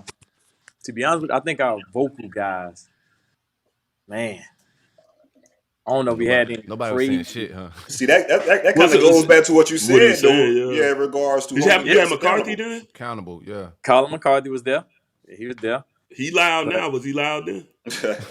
Really, man, not really. Like, everybody, the thing about it, He though, loud on Twitter. we didn't have a lot of we didn't have a lot of crazy vocal guys though, but we did have guys that everybody respected. Right. Like if Sean said something, they was gonna sit there and listen. Like if I said something on the back end, they gonna listen. They gonna do what the hell you say do. But like it wasn't no get in front of it wasn't no real get in the middle of a circle and give a rallying cry speech. But there were certain dudes, man, who was making plays. Like when these dudes talk, like, all right, we're gonna do whatever the hell they say. Yeah. That's what's up. Give us How was the. that? No, go ahead. Go ahead, sir. see. No, I was gonna say, how was that transition like to go from Randy to Golden, Al Golden? We got some, a lot of guys, they're not a fan of Al Golden, man. So just talk about that process of going from Randy to Al Golden. When you see him show up in that dress suit on game day. No, that shit was nuts. I don't know. 12 p.m. games. I missed that boat. I declared. Oh, that's right. You was the year before. That's right. That's right. Yeah, I That's was right. just about to say. I thought he got the hell out of Dodge. See, that's what Larry. That's what we got the Miami fan Larry on the correct. That's okay. I don't know what happened. Like, but I did get a chance to meet Coach Golden before I made a decision though. So that's why you made your decision. Yeah. No, I said no. Big ass. My decision. After that meeting, it was a wrap, huh? We played in the Sun Bowl. Played Notre Dame in the Sun Bowl. Like, I made my decision before that game. Like they fired Coach Shannon after the regular season game. So I went into the bowl game like I'm gonna finish this thing strong, but then I'm gonna declare. Like I had already did my draft grade, had already did all that, and I was like, man, I'm gonna just go roll the dice. I'm gonna take my chance. It is what it is at this point. Like I thought I was coming out of a pretty decent season. I had went 2 years back to back, all ACC, semifinalists for the both years in a row, and I'm like, dude, I'm 5'9", I'm 190 pounds. It's gonna be what it's gonna be. So I don't know. Now maybe I go get 10 interceptions as a senior, but is that really gonna change where they see me based on my measurables and stuff like that? So I might as well strike now. It'd be a perfect time to leave. But after that, when they fired Coach Shannon, I said, all right, I'm gone. If had Coach come back another year, I would have been back for sure. But I played in the bowl game, just checking my knees out every snap. Like, hey man, let's make sure I'm good. I got to combine. I ain't tell nobody, but that's what I'm saying in my head. Yeah. I get there at halftime. I'm like, all right, one more half, man. I got to get through this last half. But I did meet with Coach Golden, though. We got back to Miami. I met with Coach, out of respect, talked to him. And I told him, like, Coach, I'm going to declare. He obviously wanted me to stay, but I had to get it. Yeah, I knew something was up when. I was going to say, I knew something was up when Olivier Vernon had declared. I was like, this scared me because like Olivier wasn't even getting like a ton of snaps. Like he had a good physical build. You're talking about a guy that wasn't playing a lot of football yet. Yeah. Olivier wasn't with it, bro. He got out of there. It turned out real good for him at the end of the day. It made a bunch of money. He did. He saw it. The next day, we bring in all these linemen and put 60 pounds on them. And he's like, see, told y'all, I'm out. It was different. It did kind of hurt me, though, being gone and being in the league and looking back, because these my boys, man. We all came in together and watching them stay back and play another year. Like every game I watched on TV and I always was like, damn, man, I should be with them. Yeah. Like I should, regardless, I should be with them. We'll figure it out together. You couldn't say that, man. You definitely couldn't say that. You couldn't say that, bro. I will. Save myself with this little money. Yeah. That's bread, man. Go ahead. Wasn't no NIL back then. Wasn't no NIL. Wasn't nothing going on. Before we move on to your draft prospect, your draft process, give us a green tree story. A lot of people talk about the battles and stuff that happens within the practice field, man. And I tell people all the time, like when we have you guys on, a lot of those practices be, some of the best battles because so much, all the talent that you guys have. So just give us a story on practice that stands out to you. Man, the crazy. I don't know. Well, y'all probably know the DVD talk. Now, DVD, they're going to a talk and a loud guy. That damn DVD can talk. Yeah. So I remember, I never forget, like one of the biggest rivalries we had in practice. It didn't even involve me. One of the biggest rivalries we had was DVD and Leonard Hankerson. So DVD to go at it just about every fucking day. So by the third rep, it always end up in a fight. So second rep DVD win, third rep it don't matter because they fighting anyway. It was like, all right, man, these we gonna do 1-on-1. These two gonna go a couple reps, then they gonna fight, and then we gonna fucking period. But that was most of my biggest rival because me, I was the man. I'm gonna show up, I'm gonna work, and I'm gonna get it in with whoever. So I ain't never really had like a crazy rivalry. But one story I will say though, I remember one time, man, like for whatever reason, the defense, we were kicking the offense ass one day. We was kicking their ass. It was in the season. We was kicking their ass. And our offensive coordinator, Mark Whipper, I love Coach Whipper, man. Still one of my guys to this day. Mark Whipper, he was pissed off. Coach Whipper was a sore loser. So defensively, we kicking their ass. And every time we would make a play, we would celebrate. So if a dude picked off a ball or if a dude made a big hit, we would celebrate. We would dance and high five and shit. And it pissed Coach Whipper off. He hated that. He hated it. So me, I'm usually the calm, quiet dude. I saw how pissed off he was making him. And like our D-line coach Clint Hurt, he was rubbing it in. He like just Clint, jabbing at Coach. He rubbing it in, right? So I called the defense up. I say, listen, dog, Coach Whip pissed off. Let's piss him off a little bit more. I say, so the next dude who pick a ball off, we're gonna take the ball to Whip. And the whole thing, we're gonna run, we're gonna say, get a ball to Whip. We're gonna go get him the ball, and that's it. So just so happened, man, by my luck, the very next play, I get the damn pick. I pick the ball off. The whole fucking defense go crazy. They all run from the sideline. They all get behind me, and they all yelling, get a ball to Whip. Get a ball to Whip. So I run. I find him, right? So I take the ball to Coach Whip. His face is red as fuck. He pissed off already. He already mad when he's getting their ass kicked. So I go get Coach the ball.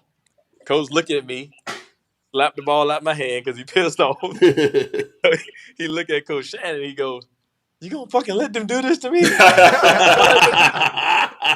Coach Shannon looked at him like, hey, man, they having fun. They balling out. He so fucking pissed off. He left. He left. He went into the locker room. He took off. Stay in the club, man. Right. Say, I'm out. He took off. That's crazy. That's and we had to stop practice. Yeah, all right, man. That's it. That's enough for the day. That's hilarious. Don't forget that, man. That was a funny ass moment. Give me your mindset of your draft process going into it. Who you worked out with, what city you was in. Were you nervous? Just give me your whole shit for entering the NFL draft. Oh, I was nervous. So once I declared, at the time, man, we had just started to be under investigation for Nevin Shapiro. So when I was going through my whole declare process, the NCAA was actually in the building. NCAA was at Miami on campus. They were interviewing all of us for Nevin Shapiro allegations. So I ain't have nothing to hide or nothing going on. But after I interviewed with the NCAA, I sat and I talked with my mom and my dad, and I'm like, man, I don't know because I wanted to train with Coach Swayze. I wanted to train at Miami. And I was like, man, we just went through transition. We got a new coach who probably a little bit pissed off that I'm leaving. We got the NCAA in the building every fucking day. Like, I don't want to be disrupted in training, talking to them all the time. Right. Like, it's probably best for me to leave. And at the time, it was a Nike representative that was real cool, family friends with. And he recommended me to Nike was opening up this new facility in Dallas. And it was going to be run by the sprinter, Michael Johnson. Oh, cool. He's like, man, let's fly B out to this Michael Johnson facility that we just opened in Dallas. It's going to be a small training group, maybe about 5 or 6 guys. He'll get the attention he need, the one-on-one help he need, and he can be away from all this mess while all this stuff clear up. So I ended up going to Dallas to train. So I trained out there in Dallas with Michael Johnson and his staff. I mean, phenomenal, man. Like top-notch Nike facility. It was brand new, probably in like their second year at the time. And it was just what I needed, though. Gave me a chance to get away. Gave me a chance to really just focus and lock in on training. And I ain't have to worry about being in Miami and kind of running around and doing everything else but focusing on the training part of it. Right. Kind of feels like a boxing camp. You know, when boxers are preparing for their fight, a lot of them go out to Big Bear or these remote places and get away. Isolate. Yeah. That's how it was for me, though, because I ain't know nobody. I ain't had no friends there. I ain't know nobody, just would train. It was like go there, train, study, get stronger. I mean, get ready to work out. You get ready, got your draft grade. What did they give you at the time? So it's crazy. They came very close, man. They told me they slated between the second and third round pick. Okay. I was like, cool. That's right where I need to be at. I was like, man, if I go perform, I can solidify a second round grade. Shit, if I fucking wow somebody might take me late in the first. Right. And I was like, all right, let's do that. And I felt like I don't know how much more I could have done the next year to get a better grade, because at the end of the day, it's gonna kind of be in the same range anyway. Yeah, yeah. Like you said, you ain't gonna sprout up 3 inches exactly. or whatever height. So, you're a fast guy, good coverage guy. So yeah, you're gonna be who you're gonna be. So, how did you end up taking in the draft process? Was that a family thing, or how did you end up deciding to do that? Back home, family thing for sure. So, the whole other crazy process that I ain't know shit about going through with the agent process, like picking an agent. Doing all that shit was recruiting all over again. You had to do visits. You with Drew? I didn't go with Drew. Okay. I didn't go with Drew. And it's crazy. One thing that was important to me, and I don't know how I was like this at a young age. I always felt real important to go with local people that I trusted in the area. My God. I mean, it was a small local sports agency out of Miami, with the guy that I met in the process that wanted to sit down with me and my family, and I fell in love with the guys. And man, the best thing I ever did, because we got a great working relationship to this day. We became business partners after football. We got into other ventures together and investments and being able to continue to grow out the ball. And it was like, and I'm glad I made that move. Yeah. But after the combine, I come back down. I do my pro day at Miami, and we decided to go through the draft at Miami too. So I do a small draft party for like my close family, friends, and of course all my boys. Had Sean, Marcus, DJ, all my boy Trav, all us was together. We did a little small draft event downtown. So I did that, and it was nerve-wracking though, sitting there watching the draft. That shit is insane. Like you watch it on TV all the time, but being in it and being a part of it, you feel like, man, you feel like your heart gonna explode out your chest every time just watching it. Yeah. Well, I want to I know we had the draft part of it, but the questioning part from the NFL organizations is always a talking point. Did you get any wild questions from any GMs or coaches throughout your process? Nothing wild. I think the one interview I had that I was embarrassed by was with the Baltimore Ravens. Chuck Pagano was the defensive coordinator at the Baltimore Ravens. And everybody know Chuck Pagano was a big Miami guy, legacy guy. And I remember being at the combine, and I'm interviewing with the Ravens. Chuck Pagano's there, the head coach is there, like the GM, everybody's there. And they asking me normal questions, man, and I feel like I'm crushing it. I feel like I'm having a hell of an interview. You feeling yourself, you getting a lot of head nods, everybody involved into it. You like, all right, man, I might be going to the Ravens. By that time, you already done looked up everybody on the draft board. You're like, where they draft at? Oh, man, the Ravens got the 29th pick. That might be right in my range. I might can sneak in the first. So I'm like, all right, man, I'm really finna go in there and crush for them. And Chuck Pagano asked me one question I'll never forget. He goes, okay, tell me your 3 best games when you was at Miami. Tell me your 3 best games in your opinion. And I, not thinking that number, I'm thinking of the games that I played real well in. I said, you know what I mean? I said I like the Ohio State game, played real good. And I said 2 more other games. And Chuck Pagano stopped for like 5 seconds and looked at me. And he was like, you answering questions like that is exactly the reason why Miami ain't winning fucking championships no more. I was kind of stunned.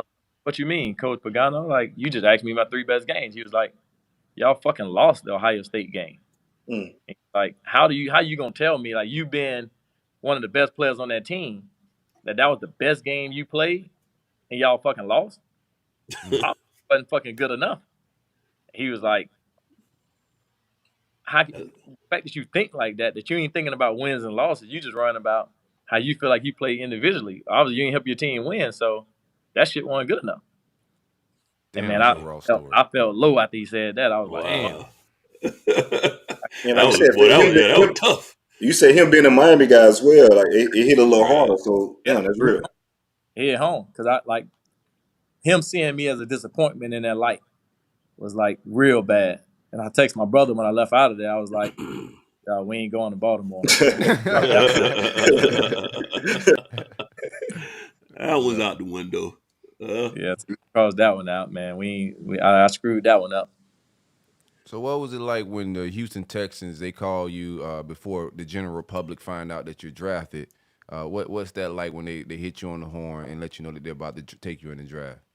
Man, by this time it's day 2. So we had went through day 1. Like day 1, expectation wasn't high, but it still was like it's a chance. Right. Man, somebody fall in love with you, because everybody I was talking to and through my agent was like, be on the lookout for Baltimore. They was like at 28. Be on the lookout for Pittsburgh. They was like at 31 or 32 or something like that. They both know they were probably looking to go corner. When that didn't happen on day 1, come back for day 2, I'm like, oh, you can go anywhere today. So just be on high alert everywhere you go. So at the time, man, fucking phones ringing, and it ain't draft people. I'm like, man, everybody turn your damn phone off. Only one phone need to go off in here today. Right. And that phone go off. Be paranoid as hell, man. Yeah. Like you sitting there watching the draft, and then my uncle, his phone go off. Like, dog, you come jumping on, man. Like, oh shit. Yeah. We don't need your shit going off right now. Yeah. Right. Yeah. So the Texans call. They call my agent, and I hear my agent talking. He's like, oh, yeah, he right here next to me. I'm like, damn, this must be the call. So I'm looking at the ticker on the side of the TV, seeing who's coming up next. And the Texans ain't on there, so I ain't thinking it's them. They not on one of the teams who's next up. So I get on the phone. I'm talking to the coaches on the phone, and it takes me about 5 minutes into the conversation to realize who the hell I'm talking to. I had to put the phone down and ask my agent. I'm like, who the hell is this again? He's like, this is Houston. He's like, this is the Texans. I was like, they ain't fucking picking. And he was like, yeah, they just traded. They finna come up next in a couple of minutes. They just made a trade. Oh shit. Oh, man. All right. We're closing it out. He'll be back in a second, man. This is a good interview, bro. Gas. Yeah, a lot of good shit, man.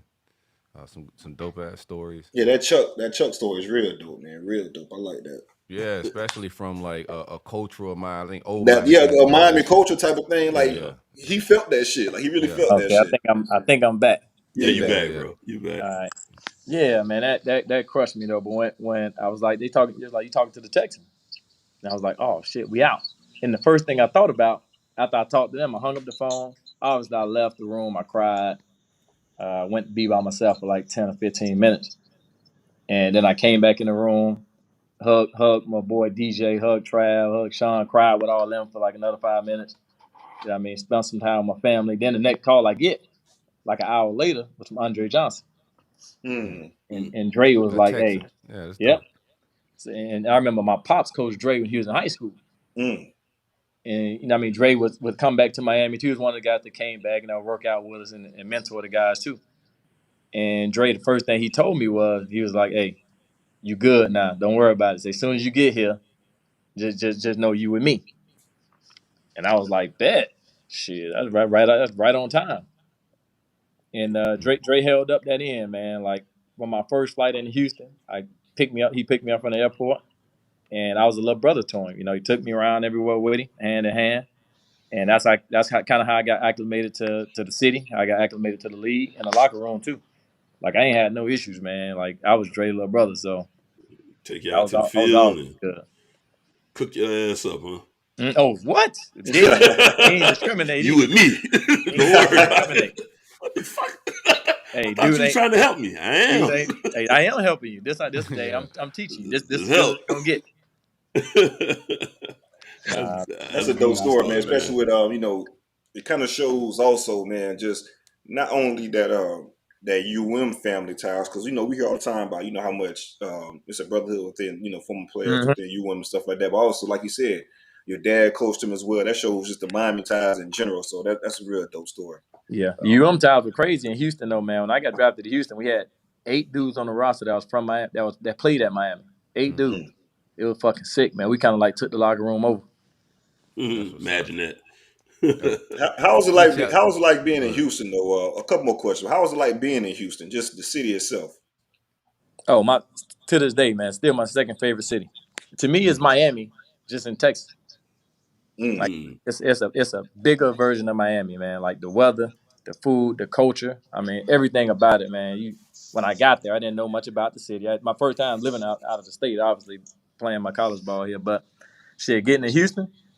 I mean, everything I could ever imagine, man. Like having restaurants, everything just bigger in Texas. Just bigger, man. Just bigger. Going to high school games there, man. Like sick, crazy stuff.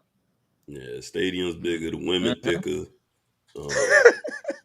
You know what it is, bro. Houston got them, boy. Thicker, man. You gotta be respectful about that. I mean, I'm respecting Miami. Trust me. Yeah, I think it's a little thicker in Texas, boy. Yeah, it's a little different. It's a little different. Yeah. Both beautiful, just different beautiful. Yeah. Them ham hocks hit good over there. Yeah, man, Miami and get whatever you want in Miami, man. Like whatever, however you want that body to be built, they got a doctor for it down in Miami. You gonna make it shake. Yeah, for sure. Brandon, we like to ask, what was that first big purchase on this show? What was your first big?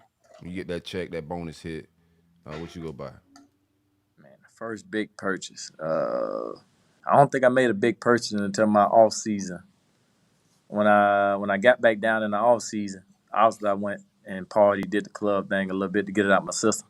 But my first major purchase was I bought my parents a house. Oh, that's what's up, man.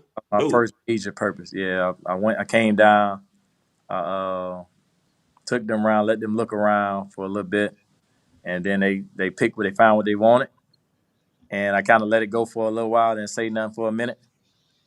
And then I was able to close on it, make a purchase, and did something special for them, man, at the family, and just gave them the house they wanted. That's what's up. You the first person to make an investment. Everybody else bought a watch or a car. No jury, man. I never was a big jury guy. Never got into the jury. Never got into the watches, the chains, all that kind of stuff. Now, I was big on technology, though. I did blow a lot of money just buying expensive-ass computers and all that kind of stuff. I'm a technology guy. Gotcha. Like whatever I buy, man, I'm big on technology. TVs, computers, freaking iPads, all that kind of stuff. You ain't buy no donk? Nah, I ain't buy no donk. Oh man. Nah, I ain't buy no donk. I ain't buy no crazy cars. I did buy myself a nice car though. I had a nice car. And I had an Audi. I bought an Audi. A8 too, a big Audi. Good boy. Okay. Yeah. Last one before we get you out of here, Brandon. You didn't transition to coaching now, man. How was that process like, going from a player to coach and just your whole matriculation as a coach? I mean, you're at FAU now, Coach DC. Let's just talk about that process and you kind of pouring back into the kids right now. To be honest with you, man, this coaching thing, like, to me, it was a way for me to stay close to the game. Like, I felt like my pro career, I didn't play as long as I wanted to play. But in my mind, I realized now that I played as long as I needed to play. So I played enough to give myself a head start in life. And, to make a lot of connections, man, and do a lot of stuff that I can only dream about doing when I was a kid. But now being on the coaching side of it, being able to share all them experiences, man, and share these stories with my players, and being able to I remember the first time I was able to offer a kid a scholarship, being able to help change a kid's life in that way, like offering a kid a scholarship and watch him sign and watch how happy that made his family. Like, to me, I was like, man, this what I got in it for, because I remember how much the impact that made on me. And, man, to be honest with you, man, best job I can ever sign up for. When I get to coach football for a living, I get to mentor kids, and I get to give back at the same time. And I get to do it, like, always being close to home, too. So that's just a bonus. That's what's up. That's real. Though. So yeah, what was that you part of that Mike Norvell tree now, Brandon. That Mike Norvell tree. I do want to ask you, though. How is it? That Mike Norvell tree, boy. You done got your Coach DC title, too. That tree looking real good. This guy. I do want to talk about what's your thoughts on Norvell and stuff for being a part of that staff for that year you was there. I will say this, man. Like I never in a million years would have thought I would have saw myself working at Florida State. But like I'm so grateful and so honored to have had that opportunity to work with Coach Norvell and that staff that year. Like I tell people all the time, and I ain't ashamed to say it. Like I'm a fan of people. So like to me, it ain't a matter of what school you at or what logo you got on, but like that was a good dude to work for, Coach Norvell. Like just the way he ran his program and the relationships and the people I met in that 1 year, just it really taught me how to sharpen my game as a coach. There's the way you carry yourself, man, how you be organized and how you attack the day and how you attack stuff. Man, I feel like that 1 year changed my coaching trajectory. Like obviously I got a lot of influence from my pops and my brother and all that stuff. I can't never like disagree with that. And even with Coach Shannon, man, watching the stuff that he did with us, but having a chance to work with different people that we ain't grow up with, that we ain't been around, that I ain't had no attachment to. Right. And they found me and gave me a job off the internet. Like them people didn't know me. Like them people was looking for a candidate. And I was at FIU as a graduate assistant at the time. And they just so happened they was going through FIU coaches on online on the roster. And they said, man, this Brandon Harris dude looked like a nice young coach, man. Like he ready to go to the next step in his career. Let's call him. And they called me and I got the job on that. And I went there, I took the job on that, man, and they took me in. And even right now, like we got a great relationship. Like I text Coach, we text back and forth all the time. That's what's up, man. I'm gonna close it out. And it's actually a great segue when it comes to coaching hires. Miami recently hired Tim Harris. How do you feel about that one, man? I'm personally high on that hire, but as a Miami guy, alumni, how do you feel about that particular hire, man? Man, I'm fucking pumped up about it. I tell you that much. I think what a lot of people don't understand is how good of a coach and how good of a person bro is. Like my brother, he one of them dudes, man, that all he ever did was dedicate himself to coaching. Like he went to Miami on a track scholarship, had a whole bunch of accolades. Is in the UM Track Hall of Fame. Is in the UM Track Hall of Fame. But the minute he left UM, it was, man, I'm a football coach now. Went back to high school. I mean, he did every fucking groundwork you can ever fucking do. Like was a high school assistant coach for 8 years. Like won a national championship as an assistant. Won 3 head coaches as an assistant. Was a high school head coach at Booker T for a year. Grind his way up. Won a state title as a head coach. Left, went to FIU. Had some dark years, man. Stayed, fought it out with them. Was an assistant coach for them on their staff for 6-7 years. Went to UCF. I mean, he's recruited the area. He's made an impact at every level he was at. I know one thing people always would say is, you know what I mean, well, how many guys have he recruited? How many guys have he coached? And this and this and this. And I tell people all the time, he'll get a chance to recruit in that big arena now because he's on that big stage. But the dedication he got to this game and the relationships he done made through all the years, like, man, people respect this dude because he can really coach. He ain't one of them dudes that's faking or ain't genuine. Like, he gonna fucking kill it. And then I just saw they hired KB today. And, like, that's fucking, phew, that's icing. That's icing on the cake. I love KB, too. Yeah, man. I'm with you, man. I'm really excited for the hire. I think he's going to be a great hire for us. Get this thing a little younger, a little more energized. So I'm geeked on that, man. Thank you for joining us, man. You done hung out with us for a long time. I'm so glad this one went smoothly. Man. Oh, no doubt. I was super frustrated last week, man. I was fighting the L like Trey on Boys in the Hood, man. Just frustrated with it, man. We do appreciate you pulling up, man, and kicking it with us. Anything else, fellas, before we let brother go? Last thing, that's it, man. I'll let your roommate, dog. We've been texting Trey, kind of trying to get him on. We'll text and have a date locked in for a second, and then it just don't shake for whatever reason, man. I'll let your roommate. My dog, what y'all got to do with Trav? Trav ain't a big talker, so y'all got to partner him with somebody else. Y'all got to get 2 people on. Yeah, Trav ain't gonna hear too much, huh? Trav ain't trying to talk. He ain't trying to sit and talk too long. But if he with somebody else, though, he'll talk. Yeah, I think the show we tried to get him on was like National Signing Day. It was. That's when we got Forrest and Lamar. We had the one with Forrest and Lamar and who else was on that one? He would have did it with them. Sean, yeah. That was perfect. The whole crew's on there. Yeah. That was Florida State week. Yeah. All right, I'm gonna tell you this. Have y'all had Alan Horne on yet? No, we ain't had I've Allen. not had Hearns yet. Get Trav and Alan Hearns on. They thick as thieves. They both don't Dynamic talk, duo. but they'll talk together. Okay, Right. that actually made perfect sense, Yeah, knowing link both that of up, them man. personalities. All right, brother, but hey, we really appreciate you, man. It's been a pleasure, dog, for sure. Man. Thank you for y'all time. All right, salute. Be easy, bro. All right, for sure. All right, we're gonna get into some Big Three talk and breeze through our recruiting and coaching information what we can, because spring football is on the horizon.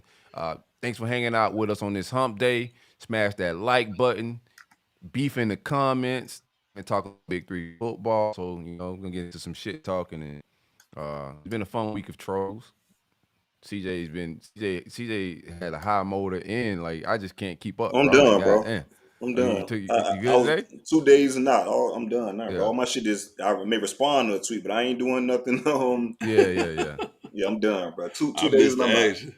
I missed the action, man. I seen a little bit of love. That shit is a grind, boy. Especially when you got this. Oh my god, bro. it's a Listen, grind. Okay.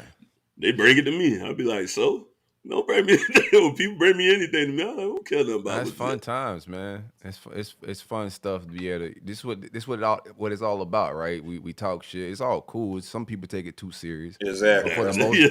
But for the most part, bro, it's gonna be banter back and forth. Some good ass trolls using videos. Bro, I had to. Y'all was hitting the AR a little bit with too many haymakers. Y'all made me troll Trav. Trav don't retweet. Hey, I see Trav had That was funny. He retweeted it laughing. I'm like, man, see, I know y'all made me pull fire on another 561 brethren. And bro. that was the first thing that I thought about. I was like, if only Trav knew that Silk be one of his 561 biggest brother, defenders. Right, He bro. was I'm like, 561. God, man. Y'all got me looking crazy, man. No, like, probably like, who's this guy right here messing with me like this? Like, no, that's my guy, but y'all talking crazy about my quarterback. I got this. Oh man, classic times. Yeah, I good seen a times, little man. bit of the action this week. We caught some strays because of the sanctions with recruiting the double mint twins. I was like, what are y'all talking about? So I really was lost at first, but yeah, Miami faced some sanctions from the recruitment of the Camander twins. Honestly, all in all, it turned out to be like kind of lightweight. They all pretty much sound like, from what I was understanding, they negotiated the sanctions on this thing because essentially the biggest violation was that Coach Katie Myers, the women's basketball coach, somewhat facilitated the relationship between the twins and Nevin Shapiro. Nevin Shapiro, holy shit! No, you said it. Holy shit! You said it, bro. Talked about Shapiro, baby Nevin. Ruiz. You said it. Against Ruiz. In between Ruiz, so that was essentially the violation. They was deemed level 2 violations. She took a couple of days off, couple of games off, and they hit him with some fines. Nothing serious looked to be coming from that. It ain't had nothing to do with football. So I'm gonna be honest with you, I was kind of in and out on that story all in all. But some of the trolls are pretty decent. Saw a couple of decent ones got a giggle off. But as far as that goes in particular, what do you think about Ruiz's involvement in the sanctions? Because he's involved in a lot of just the articles and information about it. He was public about his recruitment to those same twins. So what do you think about his involvement in it? I think it's one or two things. There's some, and I think, this is something I've been pretty consistent with since this whole NIL deal came out with. I still just think there's a lot of cloudiness and confusion. He speaks in a way that makes him sound like he really is certain that he's not in any violations. And as far as this particular thing goes, he isn't really. The problem was the facilitator. So he's a guy that just happens to be super vocal about any and everything when his name is brought into it. Personally, I think he could probably fall back a little bit, especially when ultimately he was cleared of any particular wrongdoings. It was really the coach in that whole situation. But it was, even then there was some confusion about boosters. And I'm like, well, he shouldn't be considered a booster, and that's what part of his argument as well. He's not a booster. He's a businessman. So it's just a lot of cloudiness and confusion that's going to continue to get cleared up over the next couple of years. So far, so good. You know, Miami's always going to be one on the radar. They were already there. The investigation lasted. Y'all made history, bro. 4 months. We'll be. Oh yeah, I mean, we everybody love to hate. It's just going to be that. That's part of being a part of that fan base. At least that's how we feel. You know, we villains. So haters. You you ain't doing. If you ain't got no haters, you ain't doing nothing right. You ain't doing something right. It's been 2 big NCAA stories when it pertains to NIL, and there's one common lawyer in both of them. You look at the Rashada situation, and you look at the situation down there with Miami, and there's one common person between all of it, and I'm glad he's down in Miami vibing and not in Gainesville. What do you have to do with the Rashada situation? Who Heitner? He's an attorney. Oh, that dude. Oh, yeah. Oh, yeah, God bless. I don't know him like that. I don't know none of them like that. I'm just pointing out there's a clear person that's right. Lawyer-wise, right? And he's been vocal about both situations, but if I'm somebody that's getting lawyers and I keep looking up and there's a legal situation that's happening and shit going wrong, and I see the same lawyer, I'm gonna be like, I don't know about that guy. Yeah, clearly he's not 100% on the language, or he's trying to circumvent the language and getting caught, in doing so. That's one thing I learned in dealing with just lost. I think Larry got froze. Yeah, you got that Obama internet. Shout out to Obama internet, bro. He'll be back. We can talk some real quick. Just big news. AR deciding to throw at the combine, I think, is a big deal. Wasn't expecting that. I expected him to throw the receivers he knew at like a pro day. So for them to announce his camp to come out and leak that he's going to be throwing that pro day, I thought was big news. What's your opinion on that? I want to get Denny on next week to come out and hang out with us. I think it's good because I think familiarity with the receivers I think it is key. But at the same time, if he go out there and perform pretty well, I think AR can really bolster his draft stock. I think I had a conversation with Coleman offline. Him and Denny, they have the show together. He was saying just the growth in regards to AR's been doing as far as his throwing. He's been looking really well in workouts and stuff like that. So I think he could definitely kill it at the combine, and that'll definitely boost his draft stock as far as throwing. If you go out there and run and do all other stuff, I think that's going to really boost his draft stock. But I think that could be a good thing as far as throwing at the combine. Yeah. It could be a good thing. Just hearing how he's been throwing recently with Denny, I think it could be a good thing. Yeah, I think if he decided to throw, that means things is going really well. I don't think he has an issue with like throwing. He said he had a power outage. He just texted us. Oh, good. He'll bounce back in. Yeah. If not, let me just go through my stuff that I got. I just got a lot of like just visits that's coming up this weekend. A lot of stuff like that. Pound that like button while y'all vibing down there. Super chat is always still there. If you guys won't have any questions, y'all want to stop us to get something off. We just hanging out. Big weekend. My man DJ Lagway is on a lot. Every other weekend, it seems like he's flying from Texas. I don't know if he got the private jet or what, but I think he's going to be very important to landing the elite class. So him being here when big prospects is trying to pull up is just a plus. This weekend we have 5-star prospect Jonathan Daniels. He's coming to check us out. Last time he attended the University of Florida, visit us was spring game last year for the Orange and Blue game. So he's back on campus.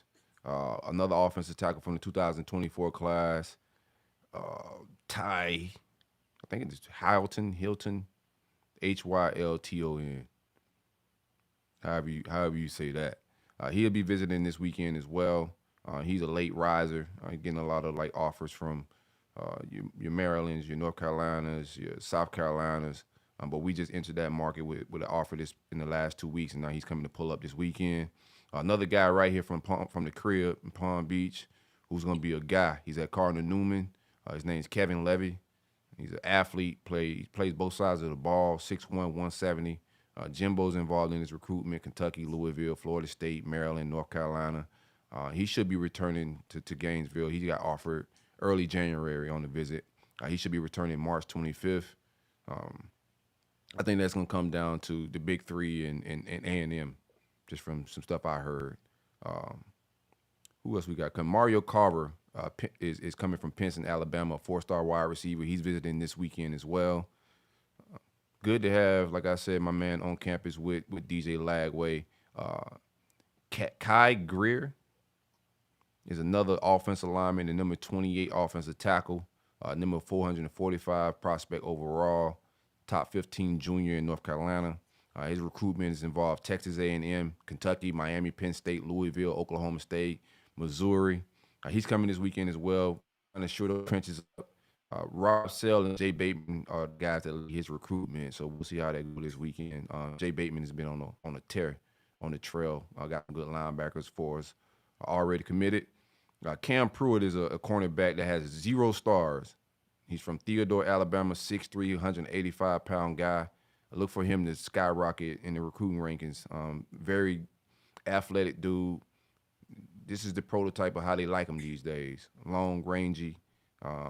Right now, he just received some offers from Alabama, Notre Dame, LSU, Tennessee, Miami, and several others. He's just a late riser, and the recruiting sites will catch up in a little bit. Some more news. That's it for recruiting right now. I don't have anybody. I want to get my likely to commit. Who's going to commit next? I'm gonna get back into my logo talk.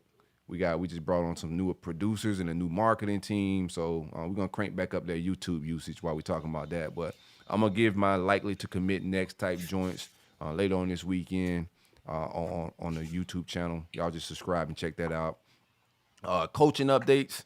Corey Raymond has the whole DB room.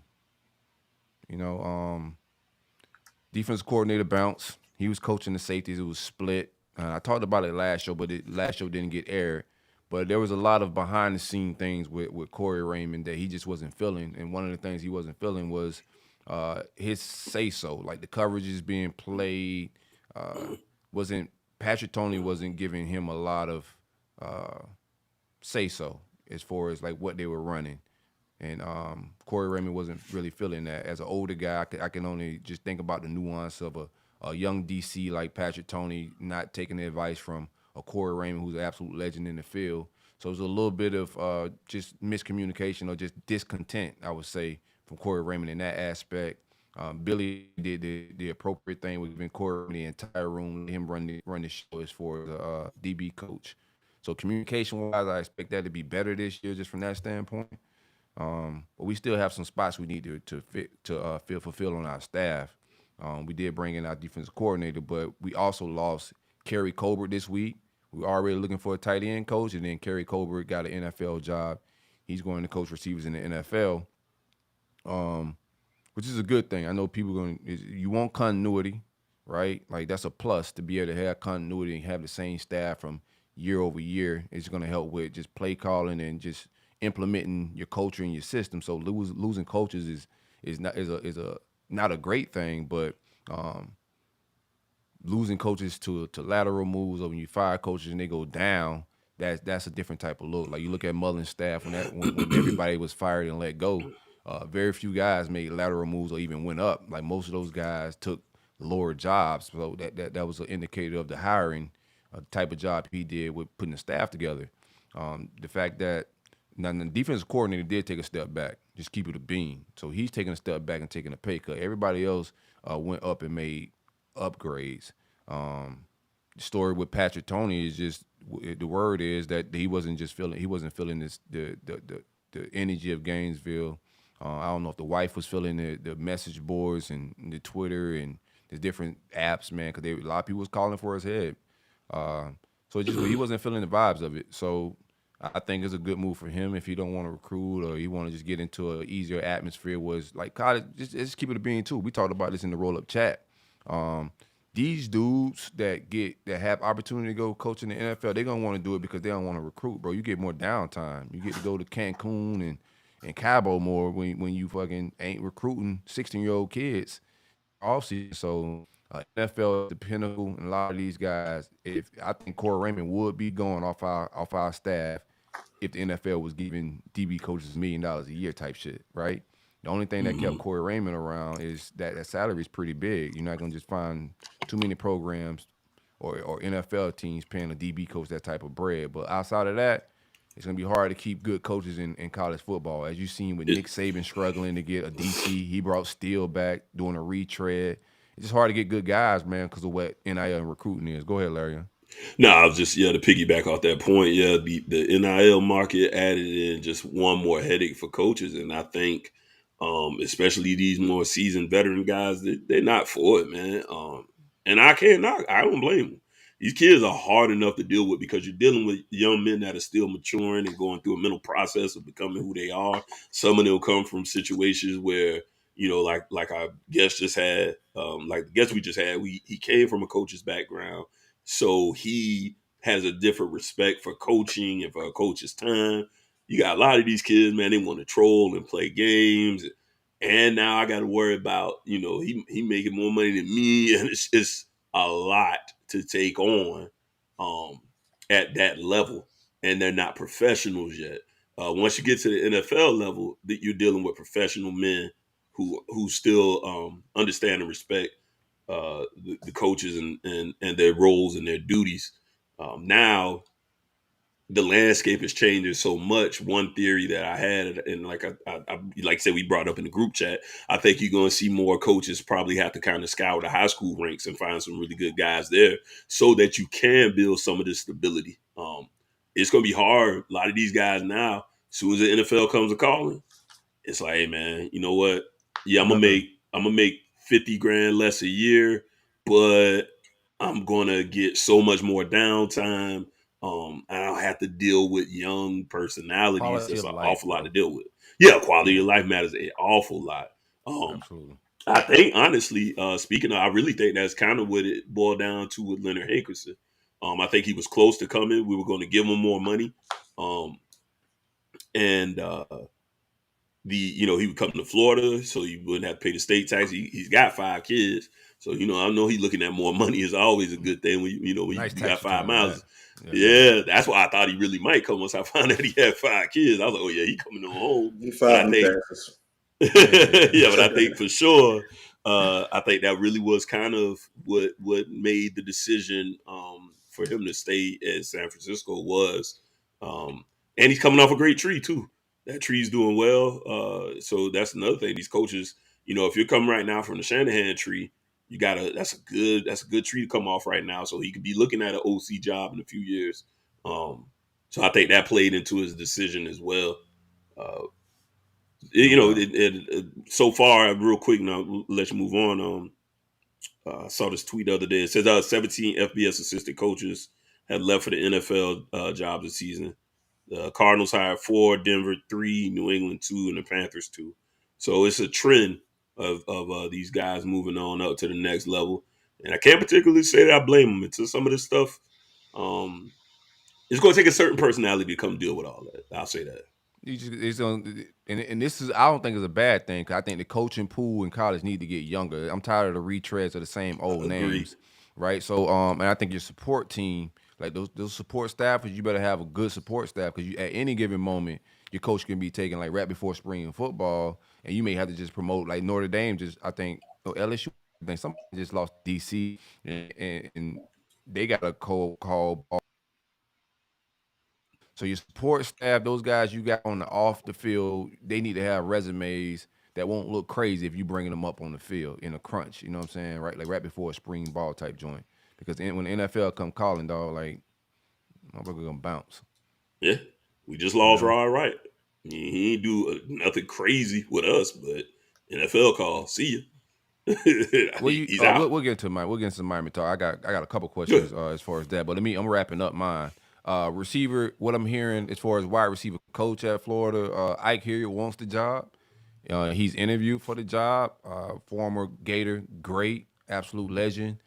From Louisiana, has the relationships and ties or whatever as far as Florida, bro. Like, he's a recognizable name amongst us. I don't know about he's at Auburn last year, so some familiarity. He's been around the recruiting at least for a year. Has a lot of NFL experience. Coached at the Giants for a while. I just don't know about his recruiting chops. He was with the the Auburn staff last year. Got let go. I don't know how good of a recruiter he is, man. Kerry Colbert was a good recruiter, good positional coach. I So I at least want to match that vibe, you know. I think from a skill position and teaching a position, Ike would be fire, but I don't know how good of a recruiter he'd be just to keep it a bean. Justin Stepp is a guy I would love at the position if he was an option. I don't know how much of an option he is. I know we reached out. I know there's some communication. I don't know if he interviewed, but he's a wide receiver coach at South Carolina. Him and Billy went to the same college at Furman. He's also got some Louisiana ties, so there's some relationships there. And he's a good recruiter, a guy that does really good on the trail. And then Joe Daly is a receiver coach at Carolina Panthers. Personality guy. I don't know how big of a recruiter he'd be, but he's fairly young. Brother, you know, you put brothers on the trail, they're gonna do what they gotta do. I wouldn't mind Joe Daly or Justin Stepp. Joe Daly actually interviewed today, so I don't know where they are in the hiring process. Spring football starts Saturday. Today's Wednesday. We also need a tight end coach as well. And tight end coach, I haven't heard any names. There are some names out there, but I don't want to put anything that I don't know is for certain. But tight end coach is a position that I would like for that guy to have some prior special team experience, just because of the void we have as far as our special teams, and in that it was just a lot of stuff I didn't like from my special teams. So I think we need a dedicated person that can contribute in that fashion. So hopefully the tight end coach has some prior special teams experience. I'm forgetting my man's name. A name just popped up in my head. Or what's the coach from Clemson that's free right now? Jeff Wide Scott. receiver. Jeff Scott is another name. It was said that he took the job at Clemson, but that's not 100%. I don't think he's 100% on staff at Clemson right now.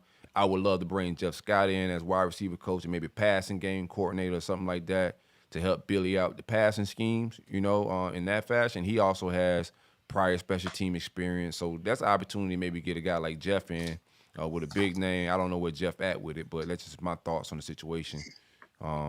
Jeff may just want to chill. He's still on the books at Auburn. He may just want to ride out.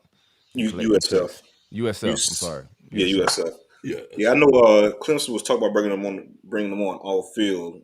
I haven't followed up anything like that. If that's like I say happened or not, but it wasn't an on field job for Clemson at this point in time. It would have been all field for this year. Now moving forward after this year, there could be something for Jeff, but yeah, I haven't heard anything recently about anything as far as Clemson. That was the last I heard on that. And I am done.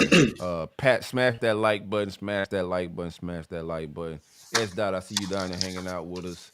A few shots out. Who else we got down there? I don't see nobody. Rodney. Yeah, you gotta hit the comments part. I be scared to touch buttons with here, brother. I feel you. Man, might shut this bitch down. Shut the whole day down. I don't touch nothing on here no more, boy. Dan Raw Dice pulled up. Angelo Smith. We appreciate everybody for hanging out with us on doing the live show. One time for the great folks that take a VayCay too as well, man. That VayCay is VayCay if you listening on Spotify. I had somebody hit me up. It's like, man, I was trying to spell VayCay the entire time. Couldn't find the site. It's VayCay.com if you're listening on Spotify and can't see the visuals or on iTunes or anything like that. No doubt. I get into the rest of my little stuff. I'm a little tight for time, so kind of breeze through some of the stuff. Like Silk said, we kind of waiting on repurposing the YouTube. So I do want to get into some more detailed Miami talk stuff later on. Especially when we have guests like this, with a real, with a kind of a long show to begin with. So, kind of wrap up some of the Miami news. So obviously, we get a chance. I brought it up with our guest, obviously, Tim Harris being hired on, and then earlier today, Kevin Beard was brought back. I think a good hire in general. I think, ironically enough, we were trying to get Candle. I still think Candle still don't. I think Candle's still with Toledo. I heard his name with a few other searches, including Notre Dame. I don't say that. Yeah, but Notre Dame for sure. I remember was a name that he'd been associated with. I think kind of the hopes and plans was to bring him and Beard to fulfill those two spots. Because previously you had the QB, our previous OC was the wide receivers coach. Beard's been of course he's been with us before. He's a guy that's been around for a little while now. He coached for he's coached several pros. Juwan Jennings, that's with the Niners now. Palmer for Josh Palmer for the Chargers. Callaway for the Saints. He was at Tennessee.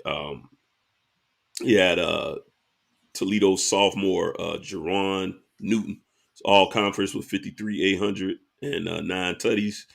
And he was also instrumental in our previous recruiting before when we had him along. He was a guy that helped bring in Amar Richards, Deontay Mullins. So good recruiter as well. Mullins didn't end up panning out, but there was a couple other guys. I'm going off top right now, but I know he was a part of recruiting there. I think he's a guy that did a good job developing everywhere he's had the opportunity to. Still a guy that's still got some youth in him. I don't know if there was when it came to wide receivers, I don't know if there was a name I really wanted per se. But Beard, when I heard Beard, I was pleased with the hire. I don't know what the negatives necessarily will be with him. I think he will recruit. I think he shows he can develop. And he's still a fairly young guy. So all in all, I thought it was a good hire. All in all, we still are currently looking to fill the defensive end spot. The Rod White situation, I think, just became official. If it even is, no names have really started circulating around that. Jason Taylor was a name that came up as a guy that already on staff as an analyst, but it's talks of, matter of fact, did he? I could be misinformed. Some of the stuff you hear is rumors, and then sometimes you mess around and find out. But I know he was attached to possibly going back to the NFL as a staffer for the Dolphins. So right, if you decide if he does get the job, it's gonna be temporary because it is the word out there on Jason Taylor is he want to go pro as well, man. I don't blame him. You know what I'm saying? Like, yeah, I mean, yeah, it hadn't happened as of yet, but there's buzz around it. It would make sense. I mean, he still looked fairly young, but he's a 48-year-old guy himself. I think he's clearly enjoying, being around the game, going from high school, and then coming into college. So football is definitely in his blood to continue carrying on. But yeah, I think bottom line, he wants to be at the top of the hill. So I don't necessarily think he'll be the replacement. And outside of that, so far, to be honest with you, haven't heard any names plugged in as far as who would possibly be the replacement there. And pretty much the staff, yeah, that's the last spot that needs to be settled into at this point. We got a junior day coming up this Saturday. It's not the elite prospect day though. So this one, when you look at the names, and like I said, I'll kind of get into a more fine detail because it'll get a little listy and drag on a little bit. The list and the names on there aren't necessarily a bunch of the sexiest names you're going to hear. Miami wants to take a little bit of a different approach because they tried the elite prospect day, and some of the blowback that they got was there was like too many kids. So there was some of the targets that they would have had higher on their boards didn't necessarily feel like they got the individual one-on-ones they wanted. So the approach is a little bit different this time around. Elite prospect day already passed, so this junior day coincide with spring training. These are guys that you can look at that's still on their board, but not necessarily the highest on their board. So don't expect necessarily the sexiest names to come out of that particular junior day. I think the approach would be a little bit more focused on getting a little more one-on-one with some of these guys in the future that they have higher, especially the local prospects, because they have that accessibility to get that more face time and one-on-one time with some of these guys. Outside of that, several offers going out. The one thing I'll say that's become like apparent and a big position that you will kind of see at this first junior day will be the interior defensive line. So this is a position that I highlighted before is we've got to improve body-wise there. We just got to get some bigger bodies and more bodies in the trenches. I don't think what we got right now is poor or below average or anything. I just think we need to get more. And of course, you obviously want to increase the talent level every time. I think did fairly well on the last go round, but that's kind of one of the knocks. Going back, we talked about the coaches, Salavea. He's kind of been regarded as a good energy guy around the program, but not necessarily the best in the recruiting chops. And I heard that he'd interviewed for the Detroit Lions. So again, as a guy that's trying to go, he didn't get it apparently. There's another guy that's probably more interested in taking his talents to the pro level. So that will be plenty of D tackles will be there. And one thing I think is evident as well, especially since it didn't happen last cycle, we got several QB offers out there. Definitely believe the plan this cycle is to get 2 QBs in this cycle. Since the Rashada situation fell apart during the last one. So there's a lot more QB offers out right now. I'll get a little more detail about those. A lot of those guys are already committed. So they obviously going to try to go all in and flip a guy to Aaron Norland and still be the top guy on their board. But there's clearly an effort to bring in 2 quarterbacks in the particular cycle. And that's all I got for right now, man. Go ahead. Spring football start for Miami. What date is it?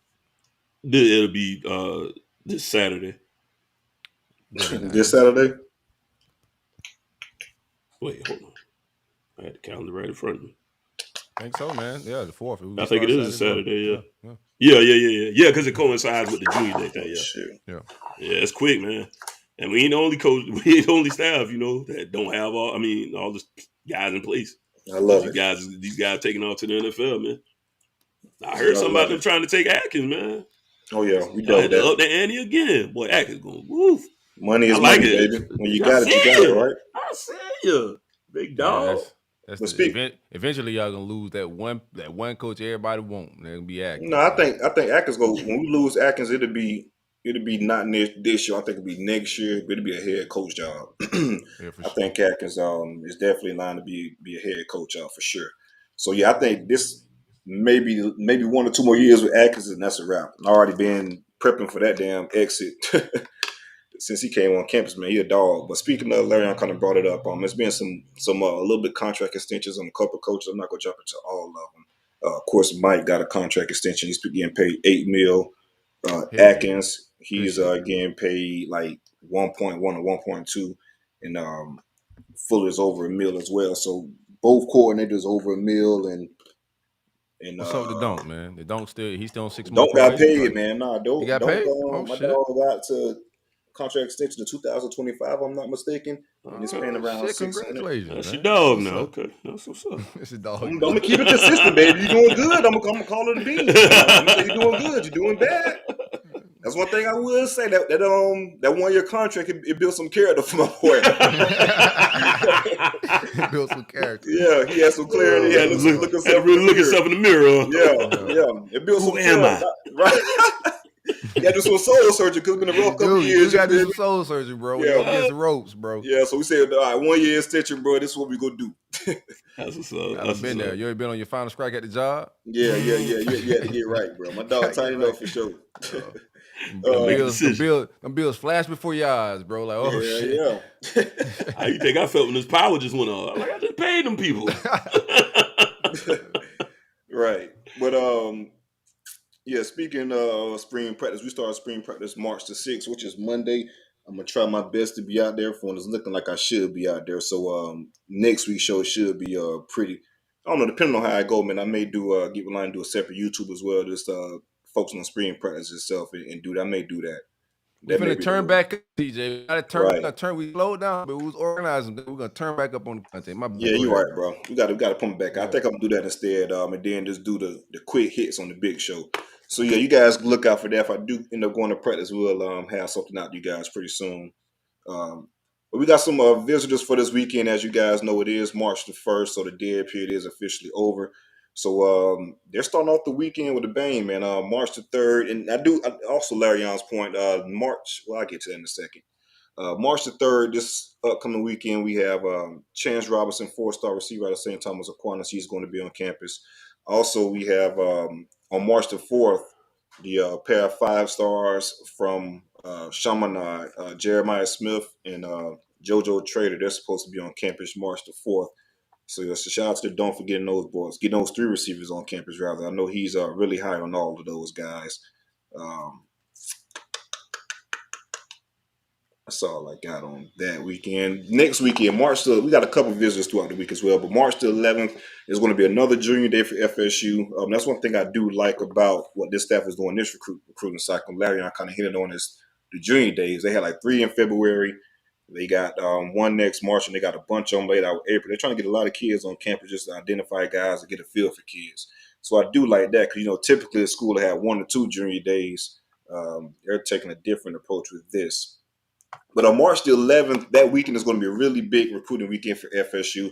I got some news like a couple of days ago that Derwin James and Jalen Ramsey, they're going to be on campus for a recruiting event and things like that, just to kind of show some love. Also, 247 reported today to kind of add on to what I just added about Derwin and Jalen.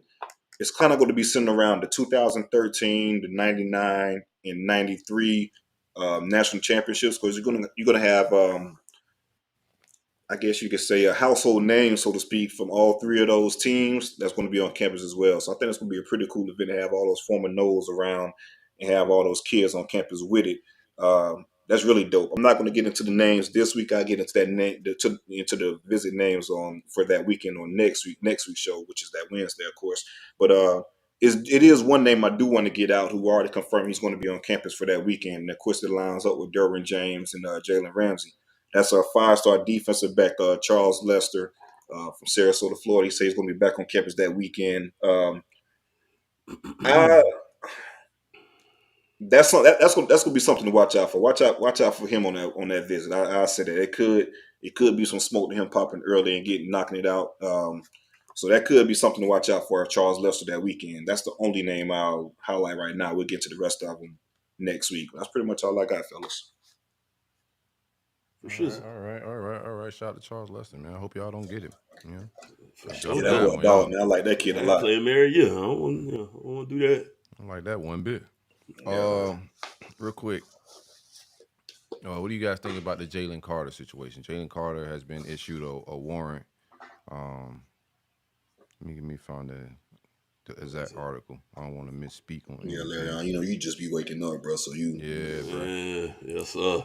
Jalen Carter is subject of arrest warrant in Athens after being implicated by police for racing in the crash that took the life of former teammates and UGA staffer. Yeah. Damn. Yeah, so basically they say more evidence is looking at stuff. It seemed like it was more than one vehicle at the scene. They say Jalen fed the scene. I think he got charged with 2 misdemeanors, if I'm not mistaken. But yeah, just pretty much drinking and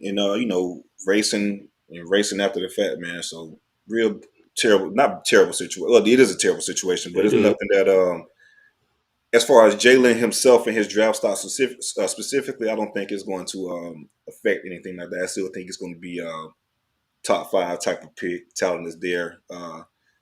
Once he answers the interview questions, hopefully he answers them honestly within the team. I think he'll be okay. But it's just a sad situation, man. First of all, he shouldn't be. It's dangerous racing cars. I know I done did it before too. Being young, right, I done been in that situation. But being more old and more mature, man, that shit is pointless. Shit is hella dangerous. And then when you involve alcohol with it as well, man, that just takes it to another level. Yeah, these boys driving some big machinery too. They ain't driving no goddamn. They ain't driving what I was driving when I was racing. They got NIL. Yeah, they got. I was racing in neon. Yeah, they got different type of against cars. Another neon. That's a goat cart, cuz. Yeah. You know what I'm saying? That's weird, And even then, we was on straightaways. Like Dave and Buster's pretty much with them damn neons. So the investigation found that Chandler. I'm sorry. Let me read this real quick. Go ahead, bro. Get your tape. The investigation found that Chandler LaCroix, driver of the 2021 Ford Expedition, and Jalen Carter, driver of 2021 Jeep Trackhawk, that Trackhawk moving, We're operating these vehicles in a manner consistent with racing. Shortly after leaving downtown Athens out there about 2:30 a.m., the evidence demonstrated that both vehicles switched between lanes, drove in the center turn lane, drove in opposite lanes of travel, overtook other motorists, and drove at high rates of speed in an apparent attempt to outdistance each other.